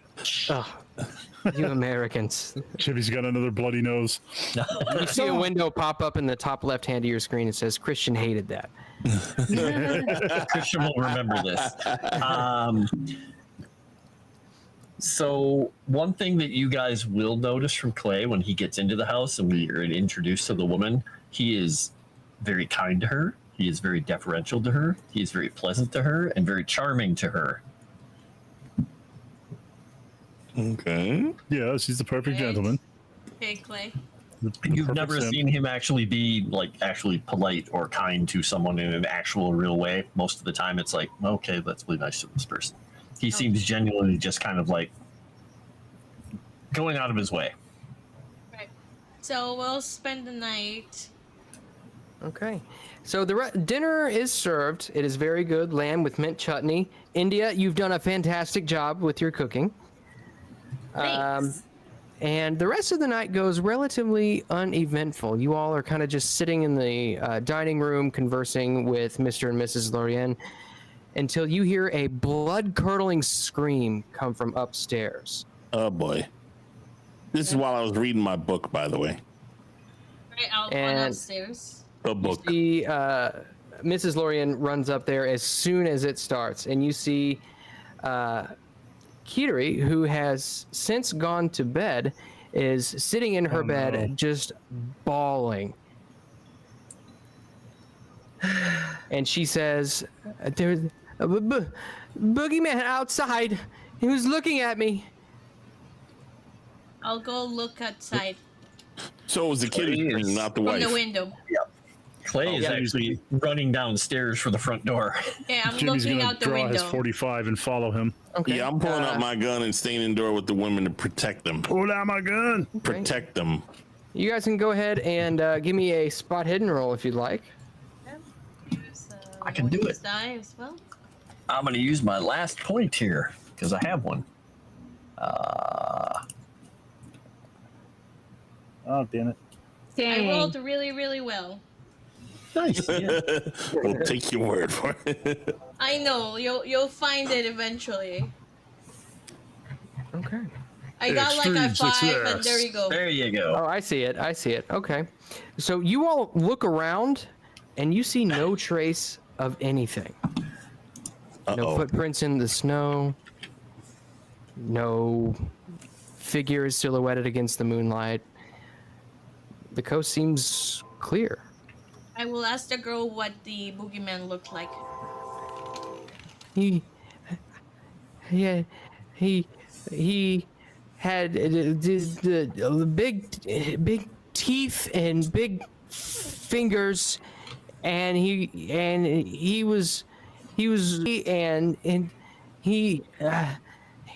looked like he wanted to eat me. Okay. Don't worry, we will kill him for you. I'll turn to Gore and I'll ask. Christian kind of looks at you and is like, Yeah, I'm like, what? She dropped Okay. it so casually. Okay, I'll Wow. say no. I mean that is not a real monster. I'll look at Gore and I'll walk to him and I'll say, "Does this sound like anything you recognize?" Yeah, actually, does it sound like anything I recognize, Moss? Idea? It does Yeah. to me. I'm not sure if it does to Clay. Come on.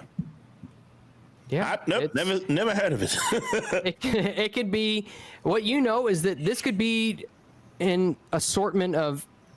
Yeah, any one of a million monsters. It could be anything. Yeah, I have no idea. I asked the man, I was like, how long has she been having these visions of monsters, dear boy? Can I roll an idea? We're just doing idea checks for this. This is based on Gore's On my item. book. Oh, okay, Yeah. got it. He says, "Well, I mean, she's a child. She hides under her bed from monsters, but I Yes, wouldn't but for say how anything long else." has this happened? I don't know, a year or two. Ever since she's got such a wild imagination. Was there any event that triggered this that you know of? Well, It's very important. Trust me. and he sits back and he thinks a little bit. No, I can't think of anything. Nothing in particular. Like I said, she's but a child. Yes, but children can often see things that we cannot. And they have insights we do not have as adults. You may have a point. Either way, it is. He looks at his watch. He says, "It is getting late. I think that we're all going to turn in for the night. It's been interesting." If you don't mind, some of us would like to stand guard to make sure you're all safe. Just in case.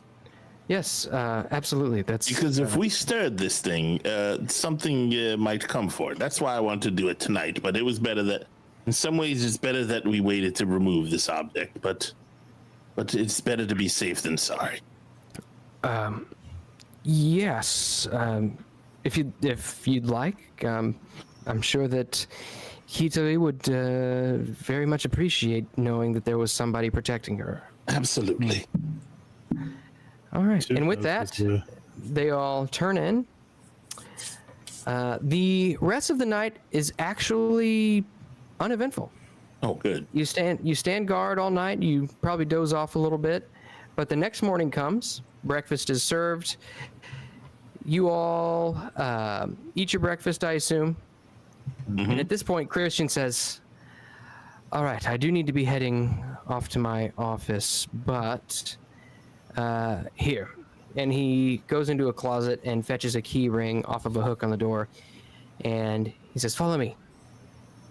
And leads you out to the tool shed where he unlocks it, opens it up, and you see an assortment of gardening tools: hoes, pickaxes, shovels, spades, really anything that you might need for an excavation. Okay. Excellent. We'll try to be quick about it and not so messy. Yes, thank you. Now, I must be off. Is the child and your wife staying here? Yes, she stays home and takes care of Kitari, at least until she's ready for school. Okay, we'll keep an eye on her. They'll be here with you. Oh, she's going to school. Excellent. Until she goes to school, you mean she's old enough to go to school. Well, we'll stay here after we find the thing until you get home, just to be safe, just to keep them safe, just in case. Yes, I appreciate that. Thank you. What time do you get home, sir? Usually around 5 p.m. All right. And with that, he wanders off, gets in his car, and heads down the road. Just for the record, I do have my handgun and my tummy gun, which I'll strap on as like we're digging, just in case something pops out of the ground and attacks us. I'm ready. Okay. A mole pops out of the ground and bites your ankle. She Will proceeds. surely die. She proceeds to unload her entire magazine on the mole. All right. So, as you begin digging, you dig for what seems like an hour before you come across anything. Oh, sorry. Until you hear a loud clink, as it seems as though one of your shovels may have hit something very hard. Oh, dear. Jimmy, I do believe we found your mother. What? And as you continue to dig, you uncover a set of stairs, and beyond, an iron door. And that is where we will call tonight's session. Nice. Dun, dun, dun. Dun-dun-dun-dun-dun. Don't die now. No, We've killed trying somebody. not to die. The mole has returned. All right. So, well done, guys. Thank you guys for playing a little bit longer. I really wanted to get to that point at the very least, because we need to get on a train at some point. So, Wait, there's a train in this game? yeah, believe it or It's not, down the believe it or not, stairs. I don't What is believe a it. train? What is a train?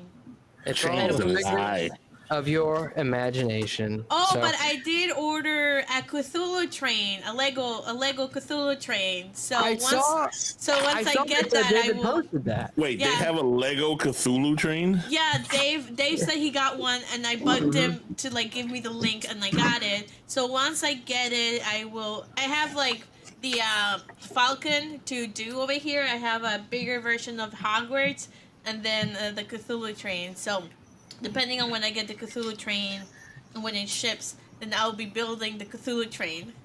Oh my god, they actually Nice. do have it. That's awesome. Did I tell you? It's so amazing. I'm so excited. I'm such an How? idiot for Legos. How much is it? It's not cheap. It's not If cheap. it's the one I'm looking at, it's not cheap at all.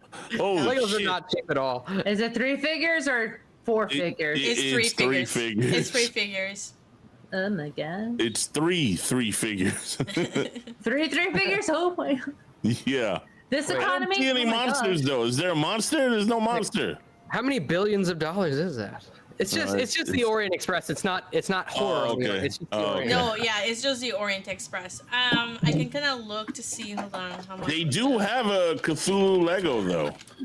See, Yeah. when I saw that in the when you first showed that to the chat, first thing that went to my mind was Polar Express. It's 300. It's $300 by the Yeah. way. Yeah, it is. Ooh wee! Yeah, That's so- crazy. That would But be for a lot of Legos, turnips. but for Legos though, Legos can be way more expensive than that. Does it 'cause say how the- big it Holy is? shit. No, the Falcon over here was way It's real. more money than the Cthulhu train. Let me tell you about Oh. that. That's also Shit. Star Wars. Yeah, it's 1-to-1 scale. That's why. Oh shit. Better be for that price. Yeah, no, it's gonna be like this big. Have you guys seen Conan O'Brien, where the one guy brought the Millennium Falcon and Harrison to show Harrison Ford, and Harrison Ford grabbed it and then went like threw that, it? and then it'll like poofed. That's like not awesome. poof, but like it just got like Wow, disassembled. what a dick. Well, it was planned. It was planned. But Okay. No, you're gonna Okay. put your toy together again. yeah, and I can buy you 5 million of those toys. I'm Harrison well- Ford. what was it? Exactly. I'll buy you a new one already assembled. Noelle assembled the Falcon, and she said it took her and her husband 8 hours to assemble it together. Oof. I can't imagine spending $300 on a Lego, let alone more than 300. God damn. And not a little, like, not only that, spending it with your spouse too, all that time. No, just kidding. Just kidding. Wow. Don't be It's like they were eating. trapped on a train together. Explains a lot. All right. So with that, we need to get some improvement rolls out of the way, and we'll do it rather quickly because I know people got to get to bed and go to work tomorrow. So, Yes. JT, why don't you? Ooh, go I ahead get and to us go an first for improvement roll? once. Let me get my pen. All right. All right, let's go first aid, baby. Ooh, oh, I didn't. Wait, I didn't. Terrible fail. Just count it. It's a fail. Well, you failed, which is good. That was good. Yeah. All right. First aid. Let me roll a tenner. Oh, God damn it. Get up. Get. 7. You. Nice. All right. Gonna do library use now. Not gonna do well on this. What Hey. the fuck? Wow. Holy Good failure. shit. Yes, it is. This might be really good for me. Or really shitty. That Hey, still ain't bad. I'm up here's to a what it is, 96 now. Can't be. I mean, all right. This is a listen. Oh, listen is no good. I'm deaf. What? No, dude. No, that's that's That's good. Oh my god. So wait, what happens with that? fumbled that. Yeah, Uh, what roll do a you failed, so D10. you get- it goes up. You get oh, to I increase. thought you get a special thing for hitting 100. Nah, not on improvement All right, rolls. listen 5. Wait, that was listen, right? Yeah. Okay. Yeah. Damn, I'm doing actually good for it. Persuasion. Watch me fail this one, which is the easy one to pass. Okay. Persuasion, good. Boom. Damn. It's for all my shitty rolls. I'm still getting shitty rolls, really. It's points, but yeah. Psychology. That's good too, right? Yep. Failed. Yeah, man. That's every single one. so Come far. on, one. That is every single one. Spot hidden. All right, this is gonna be real lucky if I get this. Fuck off. Oh, it's a For 90. a second there, I I thought thought it you. was a 90. I know. I Like, just come thought on. you had it. Yeah. All right, stealth. I had a lot today. Sorry, guys. Sweet. Yeah. Stealth. I got a 7. Nice. All right, and now luck. That is pretty Look it up. amazing.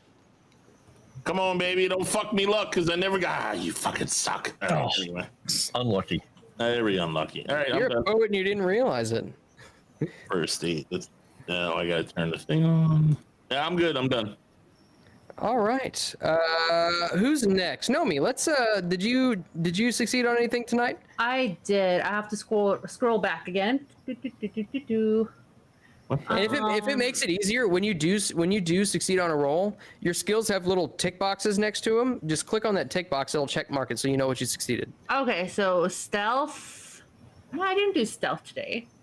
I know I did spot hidden. I failed at that. La la la la. Sha la la la la la da da da. Oh, first aid.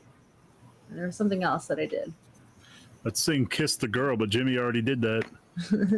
Nice. I was singing "Kiss the Girl." Sha la la la la la. Don't be scared. You got the mood prepared. Go on and kiss the girl. Oh my god, Okay, you know the words. And now we're gonna Hell get yeah. Rock for you, your perfect rendition of it. I'm a And then- Disney kid. Kinda worries me. That's got to be your then- next character. and What, a then- Disney kid? Yes.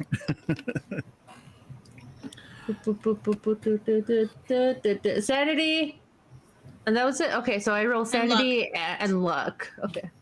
You don't get to make an improvement check on sanity, unfortunately. Well, dang it. Just a luck.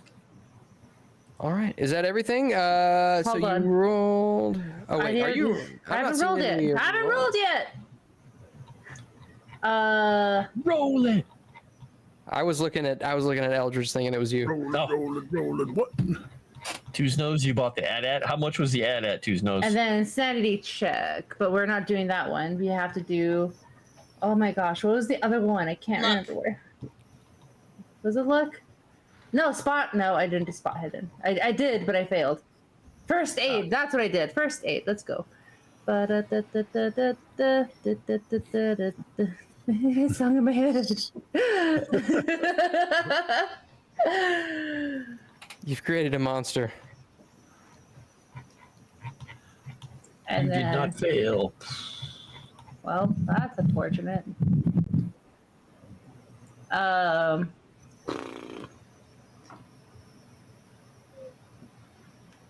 And then luck, you said, right? Okay. Yep. Oh man. Okay. Oh. You need to spend some of that luck. It's burning a hole in your pocket. It is. It is. All right. Chris, why don't you go next? Okie dokie. I'm gonna roll luck first because that's the page I got pulled up. Yay. Hey. Lucky it up. Oh, wow. Ooh. All right. Very nice. Very nice. That nice. Is that the only thing you've succeeded on? Oh no! I got Oh, okay. a lot of things I I succeeded don't on want to say today. like. It's Yeah. a good day for Jimmy. Yeah, You did today all the things. we had a lot of checks this evening. I'm gonna try fast talk first. Nah, Let's talk it up. Wah, wah. Oh, that's good. That's good. Would you like to spend 9 of your luck points to succeed that? Not likely. Okay, and then I have. Let me get this out of there. Fast talk. I did that. First aid. Keep on keeping on. No good on that one. Library use. Not that I really need that. Wow. there you go. Failed. Honestly, it's There a you little go. Wow, you overwhelming. got a 9. You're right up there with me now. She. Nice, man. Damn. 89. Spot hidden. Oh, come on now.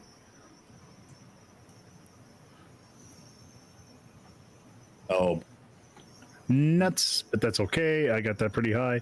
Stealth. Oh, for God's sakes. Oh, that was spotted, but there you Fail. go. All right. Mm-hmm. There you go.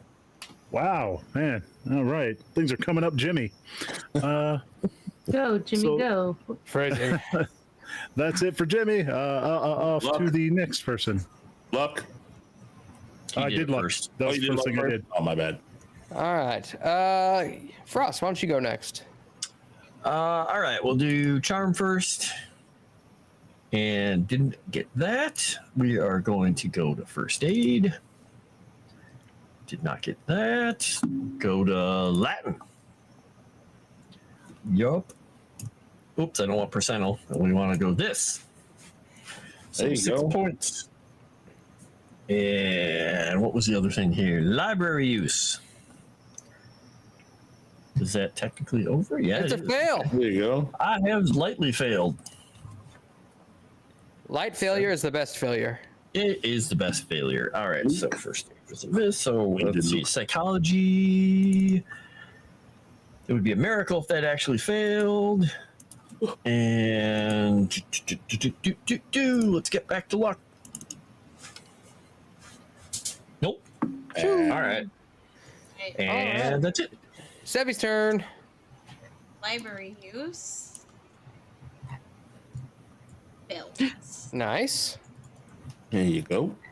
Ah, man, it's only one. Boo. Better than nothing. I'm not Better than gonna nothing. roll psychology because my psychology is at 100. So I'll roll spot hidden. Okay. And then luck. Nope. Okay. So I only go up once, and that's me. All right, fantastic. Well, thank you all for joining in on this this episode with an extra little bit tacked on the back end for you. I hope you all enjoyed it as much as I did. I love this game, and I hope you all enjoy it as much as my players and I do. At least I assume my players enjoy it. I hate this game. I like it. Damn. Well, Best all right. game Well, ever. thank you for joining us on our final episode on the Orient Express. Oh my god. Why doesn't everybody go around the horn and let everybody know what you're up to, where they can find you, and what you got going on in your life? Save Sevy for second to last, me for last. Nomi, why don't we go with you? Hi guys, I'm Nomi without you.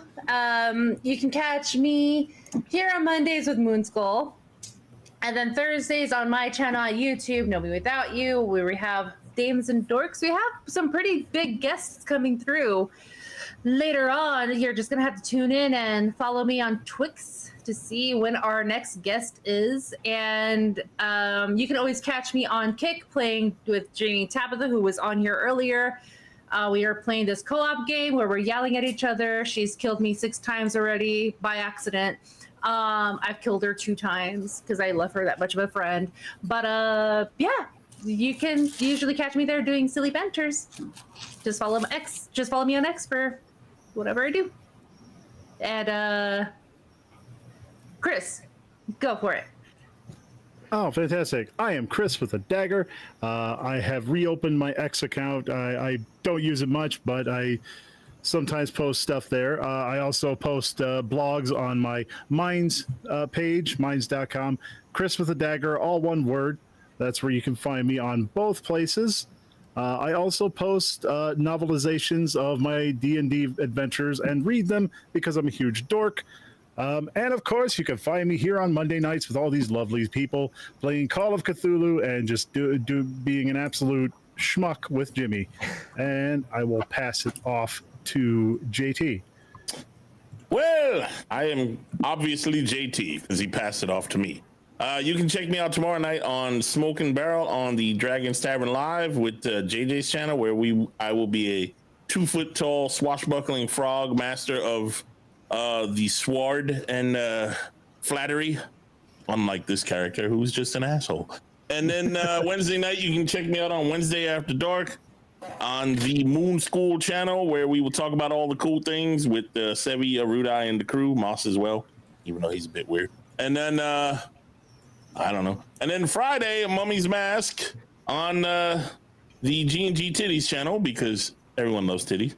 And mummies. Mm-hmm. And every mummy has a titty or something like that. I don't know. Anywho, and then after that, you can check me out on Kaiju Watch with my boy Caleb, where we will be watching the big monsters beat up each other and have a good time hanging out with y'all and doing all the talking and the things. And then soon after that, I will have my awesome Rifts campaign launching off the ground on my channel. And then in the meantime, you can add my what do you call that thing there? Discord, please, or check me out on the X, which I still call Twitter because fuck that stupid X name. And we'll pass it. Oh, and you can check me out tonight after this, playing some State of Decay 2, hopefully with a wizard. Speaking of wizards, it's your turn, you wonderful old man, you. Huh. Oh, me? Oh, I wasn't sure who you were talking about there. I am Frost. I'm the old wizard. You can find me here on Mondays playing with these fine folks and trying to get people into trouble with listening to a cat. And we're all following what the cat says, because what the cat says is what we do. I guess. But on Tuesdays and Thursdays, you can find me on Moonskull, or is it Geeks and Gamers Tabletop and Moonskull, respectively, unless I got those flipped 5 to 7, doing Frost Written, working on the lore for Legend Seeker live on the stream. And occasionally you'll find me with JT laughing because I actually ran him over in a Vane server game with my car thinking he was a zombie, or him drinking too much coffee and his character having a cardiac arrest and dying in a mini mart with zombies all over the place. You know, fun things like that. Or his stomach exploding from eating too much bread. Oh my god. Yeah, he's been having fun. If there's a way to die, I ate a dead rat in the game and I didn't die. He's eating normal food. I ate a burger and died. I drank coffee and died. He ate a dead rat and was fine. Doesn't even make that was fine. Who knows? It's zombie apocalypse. The rules are just, they're out the window. But yes, that is everything about me. And I guess I'm going to throw that to, who do I throw it to? Do I throw it to you, Sevi? Sevi's turn. Sevi, you're not a zombie, right? No, I'm not. Well, hello Okay. everyone. I am Sevi. I think like the biggest thing this week, other than Wednesday After Dark, is Saturday Crimson Throne premieres. First episode this Saturday, 10 a.m. Central, 11 a.m. Eastern Time. Please come and hang out with us. It is the first episode. Generally, where you can find me, Mondays here in Moonskull for Call of Cthulhu. Wednesdays, we'll have a Wednesday After Dark, and Thursdays, March of the Dragon Queen at Geeks and Gamers Tabletop. Fridays, you can find me over here. We're going to have Whiskey and Wine with Chrysanth. So we kicked out Aruda. It's going to be Chrysanth and I just having some fun, so please come and check it out. And then Mummy's Mask at Geeks and Gamers Tabletop. Saturdays, we have Crimson Throne in the morning. And of course, we have Star Wars in the evening, so make sure to check it out. That is a Moonskull. And then Sundays, I'll be doing my Tomb Raider solo stream, and then later followed by Pokemon Sunday. So make sure to check all that stuff out. Again, it's Christian, the first time streaming this Friday, so please check it out. Oh, and then I make an appearance on Thursdays in Dames and Dorks with Nomi, before March of the Dragon Queen starts. So that's my schedule. I should probably make a banner of it. I'm scared of the Chrysanth thing. It should be fun. The Nugget is gonna be having whiskey, and I will be having wine, and hopefully it should be fun. She gets her computer this week. We have still not set it up, so hopefully it works and is not dead. Whiskey nuggets. Come and join us and have whiskey nuggets. Very nice. Well, if you all want, if y'all can, if you have the constitution, the will and fortitude and courage to follow me on Twitter, you can definitely do that at MossMoth. Otherwise, you can find me here on Mondays for this very show. You can find me over on Tales from the Dragon's Tavern on Tuesdays with JT, JJ, and a few other fine folks, including Mega I can't even speak. Mega Reacts and Biggles. And let's see, Wednesday for WOD or Wednesday After Dark here on Moonskull. And then what else? Oh, March of the Dragon Queen on Geeks and Gamers Tabletop. I'm on that one as well. And then for Saturdays, I'm on Star Wars back here on Moonskull. So we're doing all kinds of cool stuff. Don't forget, if you don't mind, just wait just a couple of seconds, just maybe a minute or two after the stream ends. Leave us a comment. Tell me how much you hate me or how much more than me you hate JT. Just tell us anything. I don't care what it is. Just leave a comment because it helps the algorithm. Leave us a like. Give us a sub. I don't care. Do all three of them if you'd like. I prefer all three of them, but just do whatever fits your pocketbook and your soul. And with that, we'll go ahead and sign off. I bid you adieu, auf Wiedersehen, Gesundheit, and God bless.